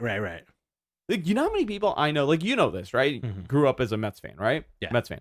You know how many Yankee fans will automatically become an asshole if you tell them that you're a fan? Oh, 100%. Tons, right? Yeah. They're like, you like the Mets? What are you, a loser? Yeah. I'm like, dude, it's a fucking team. It's a sport. I used to work in a comic book store in New Hyde Park, and one of who's I still see, like, I remember I told him I was a Mets fan, and they're like, why are you a big diehard Yankees guy? Why are you a Mets fan? Got his big gold cross with a Yankee pendant next to him. Oh, God. My brother-in-law has that too, but he's nice about it. It's too much. So, like, this dude, he's an older guy, he'll come in, and he'd be like, I was wearing a Mets hat one day. He's like, what are you doing being a Mets fan? I was like, dude, I live 10 minutes from Shea Stadium. Less than that, dude. You're And by train. I'm like, there, And he's like, yeah, but so what? I was like, where do you live? He's like, I grew up in Syosset. I'm like, So you drive to the fan? You Yeah. drive to the Yankee Stadium? No, I haven't gone to a game in 20 years. Exactly. Yeah. Exactly. And I'm like, this is my home team. I'm close. Like, you live 17 hours away from Yankee Stadium. What's your deal? But I'm not knocking Yankee fans, but I feel like you run into that weird, like, team mentality when it comes to a lot of stuff. Yeah. You may not be a Meltzer guy. You may not be a Meltzer guy. And But that's fine, dude. You don't have to be. And I'm a nothing guy. I don't subscribe Nothing to any. man. There's no man that I listen to for guidance like that. Like I'm like, oh, I have to. Dave said it, so it's fine. Yeah. It's one man. It's his opinion. People are flawed. People make mistakes. People misquote. It happens all the time. Like who you like. Don't like who you like. Like I like Shawn. I love Shawn. Shawn Ross Sapp. Yeah. Great dude. I got a message from some guy talking about what a piece of crap he is. I don't, and his whole his whole thing was, I don't like his tone. Essentially, that's what it came down to. It wasn't even like he said this, he said that. He like gave this convoluted thing on how he doesn't like his tone without saying that. Okay. I'm like, all right, dude. You want to take some more questions? Let's do it. All right. Corey Richmond asks, what do you think is the chance that NWA Primetime Live gets a plug on this Wednesday AEW Dynamite after Thunder Rosa title defense? I think by way of a plug, you're going to get JR saying, and you can check him out on YouTube. Yeah, I'm sure it's going to be something like that. Yeah.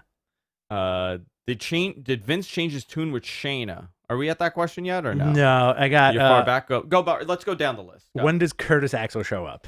In AEW? Yeah. I don't know. I have no idea if they're interested or not. I think Heath was saying that he wants Heath on Impact. He did a little bit where he said guys from WWE are calling him left and right to get a spot at Impact, and he really wants Curtis Axel to come over, but he's happy doing his own thing.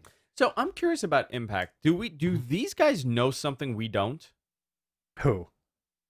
Like the boys. I think so. You think they know 100%. something that we don't know? Yeah. Because I got to tell you, I'm hearing a lot of rumblings about people wanting to go to Impact. 100%. I think they're going to get... I'm just what I think as a fan. I feel like they're primed to get a big investor. And I also think that the Gallows and Anderson being there is an interesting choice. And those are smart guys. They're very money smart guys. Yeah. Right. So there's a reason for this. So I'm curious what it is. I wish I watched more Impact, and I think I'm gonna start doing that again. It's so hard with my schedule, with kids and work and shows and NXT, AEW, everything. A lot of stuff, and plus your other stuff. Yeah. You do like 8 radio shows. Fuck. You do your Windows 95 show. I do my Windows 95 show with Paul Theroux. You do your Linux show. Yeah. The Red Hat Hour. Is that what it's called? Yeah. The Red Hat Hour. Okay, so let's go. Axel show up. Let's see. When does Sabu show up? From Jonathan. Oh, I hope now. Aaron Banks, thoughts on Vince calling Gerald Briscoe and letting him go? I mean, if you're going to fire somebody, that's the right way to do it. I mean, they're doing cuts. Do it on the Briscoe phone. really wasn't hands-on. He was doing a lot of scouting, but like on the collegiate level. So old school. Yeah. So like I think he was doing that, and really, there's been a couple other people that have kind of taken over that role for him. Mm-hmm. Listen, this guy, he had a very long career. Vince is you got to think about the relationship between Vince and the Briscoes, right? Oh yeah. Because the reason why Vince was able to get a slot on Turner when all that stuff happened was because the Briscoe, Gerald and his brother sold their shares to Vince. Or convinced everybody else. It was more of a coup that happened, and I think Vince was very loyal to Gerald Briscoe. Listen, at a certain point, you got to do business. It's not a charity to hire people. Right. You got to make a decision. Now, was it the right call? I don't know exactly his day-to-days at this point because he's stepped away for a little bit. I don't know if Pat Patterson's still getting paid. Maybe this guy is going to get paid for a while. Well, here's the thing. I think people, like you were saying about the Vince McMahon bad guy, good guy thing, I think people don't really understand. Like, I'm sure part of that phone call was, hey, listen, we're going to have to let you go. Thank you for your however many years of service. By the way, we're going to put an extra $100K in your bank this year. Thank you. We don't know. We don't know. And from what I know about Vince, he's done many things like that with people. Exactly. Tons of stuff. Good severance packages. Like, I think Bubba And Bubba is a good example of, you know what? That's a guy who did it the right way. He'll never badmouth WWE because 4 times a year he'll get a video game check. That's like there's certain aspects of the business where like these guys are getting taken care of. Mox is another good example where I believe on the Jericho interview he said, I did it the right way. I left on my terms, and that also means that if somebody buys a Shield DVD across the world, I get 2 cents off of that DVD. Yeah, phenomenal. Let's see. Were you as disappointed as I was at AEW promoting the big breaking Cody news? Nah, it's TV. It's TV. Who cares? It didn't do anything. Yeah. It was whatever. It's funny because Cody on that promo was dressed like Cody from Street Fighter. He was. Who ironically was done by Kenny Omega when that game came out. Cody in Street Fighter is Cody from Final Fight? Final Fight. Is it? Yeah. He's Mayor Cody and Street Fighter 5. But Kenny was the Cody in the commercial promo for that game. Yes, he was dressed up like Mayor Cody, yeah. But Cody was dressed like that Cody on the promo. It was very, very meta stuff. Where's Hager? Who do you think would be a good wrestling Mayor Hagar? Rusev. Yeah, I don't know why I went with Bobby Roode. Bobby Roode. Yeah. Let's see. I just played this game, by the way. Great game. Yeah. How do you think people thinking about signing with WWE are viewing the third party thing? I think it's a non-issue at this point. I don't think they're trying to sign anybody right now. I got a question. How much money do you think Rusev was making on his Twitch stream? I just want people to be realistic. How much money do you think AJ Styles is making on his Twitch stream? Well, apparently Paige is making 6 figures, close to 6 figures. Close to 6 on her Twitch stream or everything she's doing combined? I want to say on her Twitch stream. I got to see what her numbers are, but that is... She's not on the road. Well, I'll tell you she's got a lot of time on her hands. Same thing with Miro. I'll tell you right now. Is it realistic? Yes. She could possibly do close to 6 figures on Twitch. I'll say high 5. I was doing almost $1,000 a month on Twitch. And I just used... This is when they were just in TV, obviously. This is the infancy of it. But you're talking about $12K a year. Just coming from being on a service. Not even... making it my main. So, yeah, I guess these guys can make some dough, but I don't know. I think for someone like Paige, are you going to tell her that she can't do this? She can't wrestle. Right. She's under contract because she's an ambassador. You don't want to look like a fool letting her go. So, I don't know. All right, what else do we have? I got a question for you. How do you feel about esports in general? Do you get why people sit there and watch other people play video games? You know what I love? I love like video game reviews, like videos of it. Okay. And I'm really into retro gaming right now. Yeah. Like tremendously into retro gaming. Yeah. Hell yeah. I'm actually going to play the Mario, the All-Star release. Not the 3D All-Star that came out, which I believe... Coming out next week. Deacon's getting it next week. But I'll probably download it. But, me too. I'm pretty excited about it. But I'm getting just the old school All Stars got re-released on their virtual console. The subscription, yeah. Yes, which I'm gonna play today because it looks great. That's what we're doing on Monday. That's what okay. It's pretty fantastic. We played a lot of Super Mario 3 on Monday. But my favorite part about that is that you can do the rewind. Oh yeah. So when you die. Let's see. And you know what? He does a Toriano when he dies. He goes like this. Let's see. MG Geek, Mr. Gonzo. So right now, what are the 4 top matches at Mania? Men and women title matches or other? Roman Rock. Brock Drew 2. That's it. That's all I could think of. Oh, let's talk about Bayley and Sasha. Okay. Their segment did 2.3 million views on Saturday, on Friday. Great heel turn. Very good heel turn. Very good heel turn. If you were to say, sometimes they just get it so right.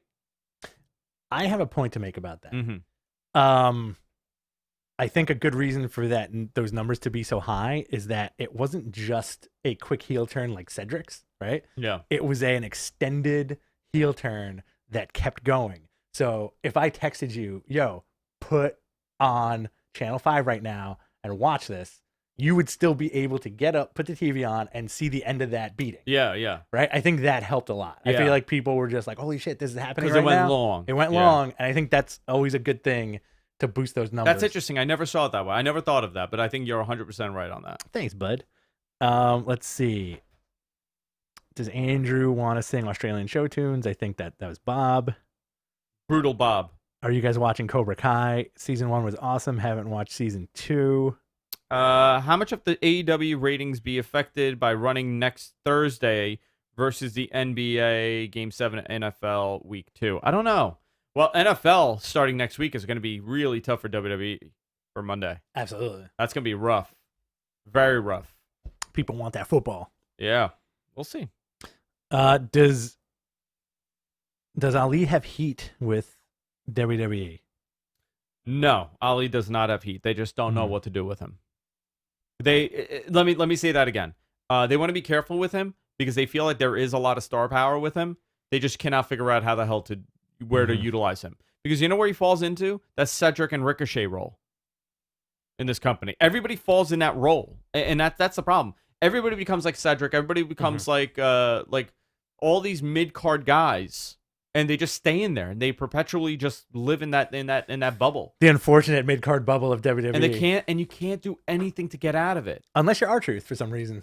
Unless you're R-Truth. R-Truth can thrive and survive during anything. And he doesn't care. He's making all that money. He doesn't need a freaking world title. The guy's living the dream. He's 40-something years old. He looks unbelievable. Exactly. All right. Did you like that comedy bit on Monday? I didn't ask for no ninjas. No, I didn't see it. I actually didn't see it. Solus asks, any good shows or movies y'all would recommend? I need more to watch. The Boys. Brooklyn Nine-Nine on Hulu. Great. I've been watching a lot of Dragon Ball lately. Is that why you asked me who's my favorite character? Vicky got into it because Dragon Ball Super is on demand now. Yes, I got to watch it. She's like, I never watched this. She's watching me play Dragon Ball Fighter Z. Love that game. And I was like, it's very wacky. I don't know if you like it. And we're 9 episodes in. Very excited about that. Who's your favorite? Who's your character? Vegeta. Okay. I'm a big fan of Captain Ginyu. Okay. You love Captain Ginyu, whatever. Goku, Trunks. I love all Gotenks. Okay. I love everybody. I told you what my favorite is. It's Vegeta. Yes. And then I said something else to you. It was nasty. It was very mean. It was very nasty. Very nasty. It was very dirty. But involves Krillin. Yes. Watching. Oh boy. I also would say Soulless The Expanse is awesome on Amazon Prime if you like sci-fi. Let's see. Hang on. I'm losing my place here. Sorry. MLW is moving to Wednesday at 7. Yeah, bad move, guys. On the Fubo Sports Network. Is that real? Yeah. Okay. I'm gonna tell you, not great. This was out of their hands. Okay. They should not have moved to a Wednesday night. Already there's 2 shows. Who the hell's gonna watch that MLW over AEW and NXT? Unfortunate. Aaron Banks, Rich and Andrew, will Stevie Richards be on the show again soon? I could ask him. What are his thoughts on wrestling? He has a very unique look on wrestling. He's one of the few people in the business that's not a mark for himself. And I don't mean that like in a bad way, but he's very he sees wrestling with a very unique perspective, which I always love having. He was on right around WrestleMania, I believe he was on, right? Yes. Yeah, he was on during WrestleMania. Yes. So I'll have him on again. Yeah, always great to me. Always has been. He taught me a ton. So whenever Stevie wants to come on, he's more than welcome to. We got another one from Solus. Dark Side of the Ring season 2 got added to Hulu. Are you gonna rewatch it? Probably not. I may rewatch it again. And are either of you getting into new video games lately as well? Yes. So I like I said, I got really into the retro gaming stuff. Yeah. Streets of Rage 4 really like brought me back, and I bought a bunch of indie title beat 'em ups on the Nintendo Switch. What'd you get? I gotta get it. They're all like Final Fight and Streets of Rage clones. Awesome. I gotta get the names. Hold on, I'll tell you which ones. Best Nintendo Switch. While he's looking this up, I've been playing. I beat Ghost of Tsushima on hard mode with English subtitles. Yeah, that was a fantastic journey. I'm playing Jotun on Switch. Streets of Rage 4 I haven't beat yet, and I think I'm gonna go. I know the PS5's dropping very soon, so there's nothing really that I want to buy in terms of games. But I think I'm gonna go back and play Until Dawn again, which was an awesome game, especially if you have somebody that lives with you. Great decision making game for PS4. So Ninja Saviors is one that I got. Mm-hmm. I gotta get the other names here. Sorry guys, I don't have them here. One is like Red Beat 'em Up. Okay. There's a whole bunch that I got. I download them. I gotta see the names here. Might go back to Mario Odyssey too. Did you guys get Mario Odyssey? Yes. I've never liked the 3D Marios. Get out of here. Yeah, You're crazy. Yeah, I like the side scroll. Like I like Mario Sunshine. I never got into. I never beat it. You never beat it. Did you like it? I liked it. But at some point I remember putting it down years and years ago because the hose. Streets of Red. That's the name. Okay. Streets of Red. Because the hose was too stupid. Okay. Got it. But you know what? I forgot the name of this. If anybody, the name of this game, but if anybody in the chat room can help me out, there's a game that came out for Switch that had a sanity meter, and the more you progressed, like if you went insane in the game, you'd start having like these hallucinations. But then if your mind broke, it was game over. Oh, really? What game is that? I forgot the name of the game, and I really, really enjoyed it. And I hope even though I forgot the name of the game, I would like a re-release of that. PS5 or Xbox S? PS5 over the Xbox S, but Mhm. the Xbox Series X is the one to get. That's the one I'm going to get. Okay. Any more questions, guys? Deadly Premonitions, is that it? I don't think so. Indigo Prophecy? No. Shin with a list of all these games. It was a female protagonist. It wasn't Deadly Premonition. The boys clip is on Twitter, by the way. Yeah, dude, I'm just playing a couple things. Eternal Darkness. Okay. Sanity's Requiem. Fantastic game. Very cool. Let's see. Oh, we forgot to talk about how do you feel about Finn Balor's win? How do we forget to talk about that? I know. Jesus Christ. We talked about the match. We did talk about the match. I think it's great. I think Finn having the title is good for NXT. I don't know what this means for Adam Cole. Okay. Does he go up? Retribution. I mean, do you bring him up? I don't know. I don't know what the story, but they embraced each other at the end. Backstage, they two-sweeted backstage. You know, they did the whole thing. So it looks like they positioned him as a face at this point. You know, were the opponent, and he lost, and I don't know what they do with him. I'm very curious as to that. How long do you see him holding on to that title, and what do you think his feud's gonna? That's my question from Rich in the chat. What is it? What is How long do you see him holding that title, and what's his next major feud? Well, obviously it's going to go to Caden Cross, right? When he comes back. Who's Karrion Cross? Who's Caden Cross, Andrew? Caden Cross is a porn star, I think, right? Isn't Caden Cross a porn star? I think so. Karrion Cross. Oh, I called all those numbers you gave me yesterday. All the porn numbers I gave you? I was like, hello? Hello? Is that you? Is that you? All right, goodbye. Tori, is that you? Andrew says you're an asshole. That's the voice I use too. When I talk to women on the phone, that's the voice I use. Yeah, Caden Cross is a porn star, yes. Karrion Cross, they all have weird porn star names, if you notice that. Like Sasha Banks. Yes. Sasha Banks is like the worst non-porn name. Jeff Daddy. Bailey. Just Bailey. I feel like if it was, what last name would you give her? Donna. Bailey Donna? Yeah. I feel like it would have to be like like Bailey Monroe or something like that. Something stupid. Bailey Tomati. Would you guys consider doing a Twitch channel playing video games? Yeah, I would love to do that. Hell yeah. Rich and I should do that. We should play a game. I have it already set up. We have GFQ Gaming set up, and we have the GFQ Twitch channel already. Oh, if you sat here and we did it there, yeah, forget it. Well, I wonder if we can move the couch. Move the couch here? Yeah. That'd be great. We can move the couch there. And then we'll do a little, let's do Streets of Rage. We could do Streets of Rage. That'd be fun. Yeah. Any 2-player game would be fun. Yeah, that'd be a lot of fun. I love that's a great game. Let's do it. Twitchmen. Twitchmen. Tony Hawk Remaster. People want us to play Tony Hawk. Yeah. I never played those games. Oh, I was going to say, like, no offense to anybody, but I'm pretty sure I would rock anybody's world in Tony Hawk. In Tony Hawk? Yeah. I never played them. Tony Hawk 2 and 3, like, I was legit unbeatable. Any house party, unbeatable. So I asked this question online, and then we could wrap it up. Mm-hmm. But what age were you when you first started playing video games? That you could actually play a video game?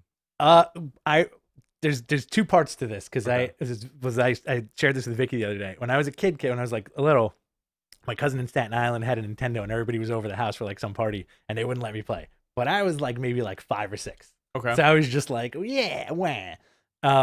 I would say probably like 8 or 9 at the arcade Entertainment World in Flushing, and it was the Double Dragon arcade game, and I thought it was the coolest thing in the world.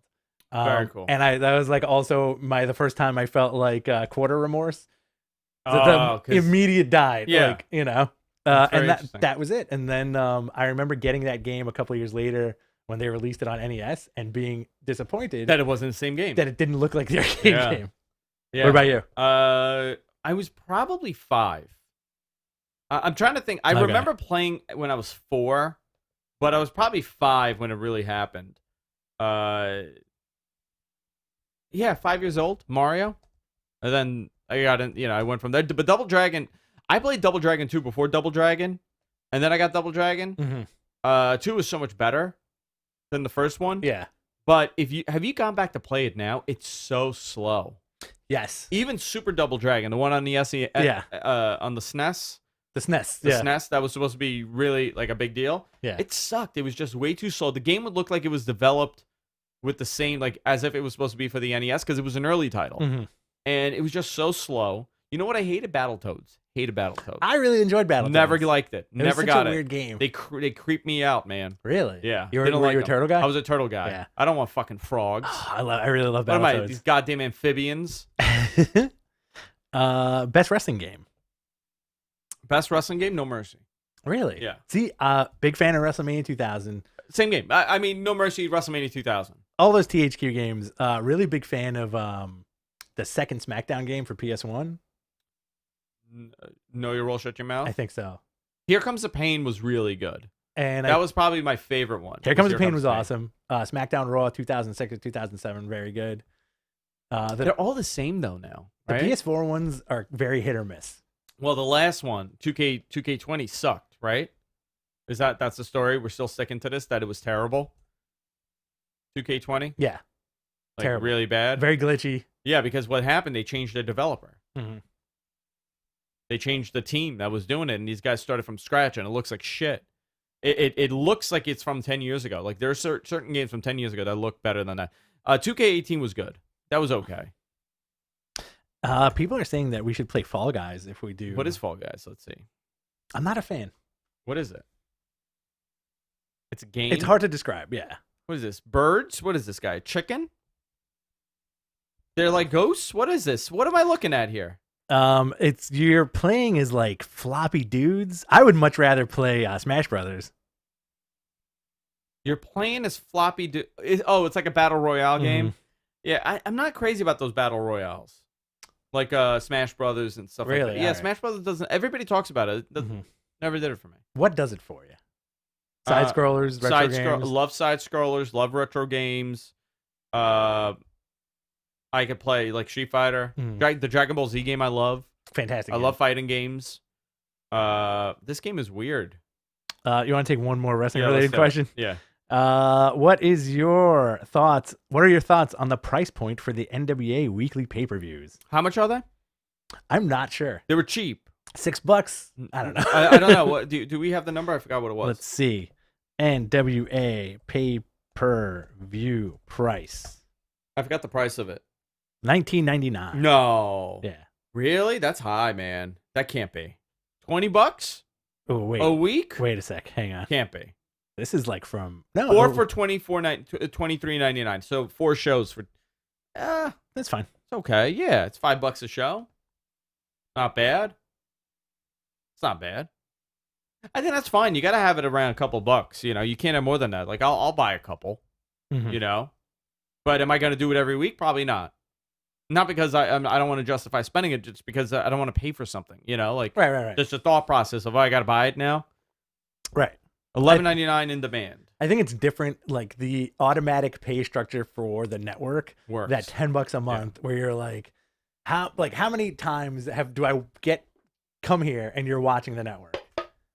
Every day it's on. And Something is on every day. $10 a month. Yeah. And you're basically paying like 20 cents a day to watch it. By the way, WWE has fired the entire live event staff. Ugh. Is that coming out now? So, I mean, this kind of goes back to the concept that WWE is not going to be going back to a touring brand like they were. I think one positive from this whole thing has been that they've learned that they were not making any money. Do they need that live show tour circuit? Do the guys still make as much money as they used to on that live show tour circuit? There was no money on the live show tour circuit. They were practically breaking even on that. The guys. What, the wrestlers? Yeah. No, the wrestlers made some money. Okay. Yeah, the wrestlers made money, but I'm saying as the company did not make money from it. So what they should do, the reality is, do one big show for each brand. So now, and also TV's not, you don't need to do as many shows because you have TV every day. Right. You got Monday Night Raw. So you got Tuesday do NXT and have them tour, have NXT tour on Tuesdays. Wednesdays, you could take off. Wednesday, Thursday. Friday, you got, whatever. What is happening here? Nobody's watching anybody. I think it's the ghost. I know, but like, I can't do a show without somebody banging on this door. Like, there's no, when Andrew goes to do a show, it becomes, well, and we can do whatever we want back here because there's a door. Daddy's gone. Daddy's gone. So well, you have to do the daddy's busy shirt. Daddy's busy.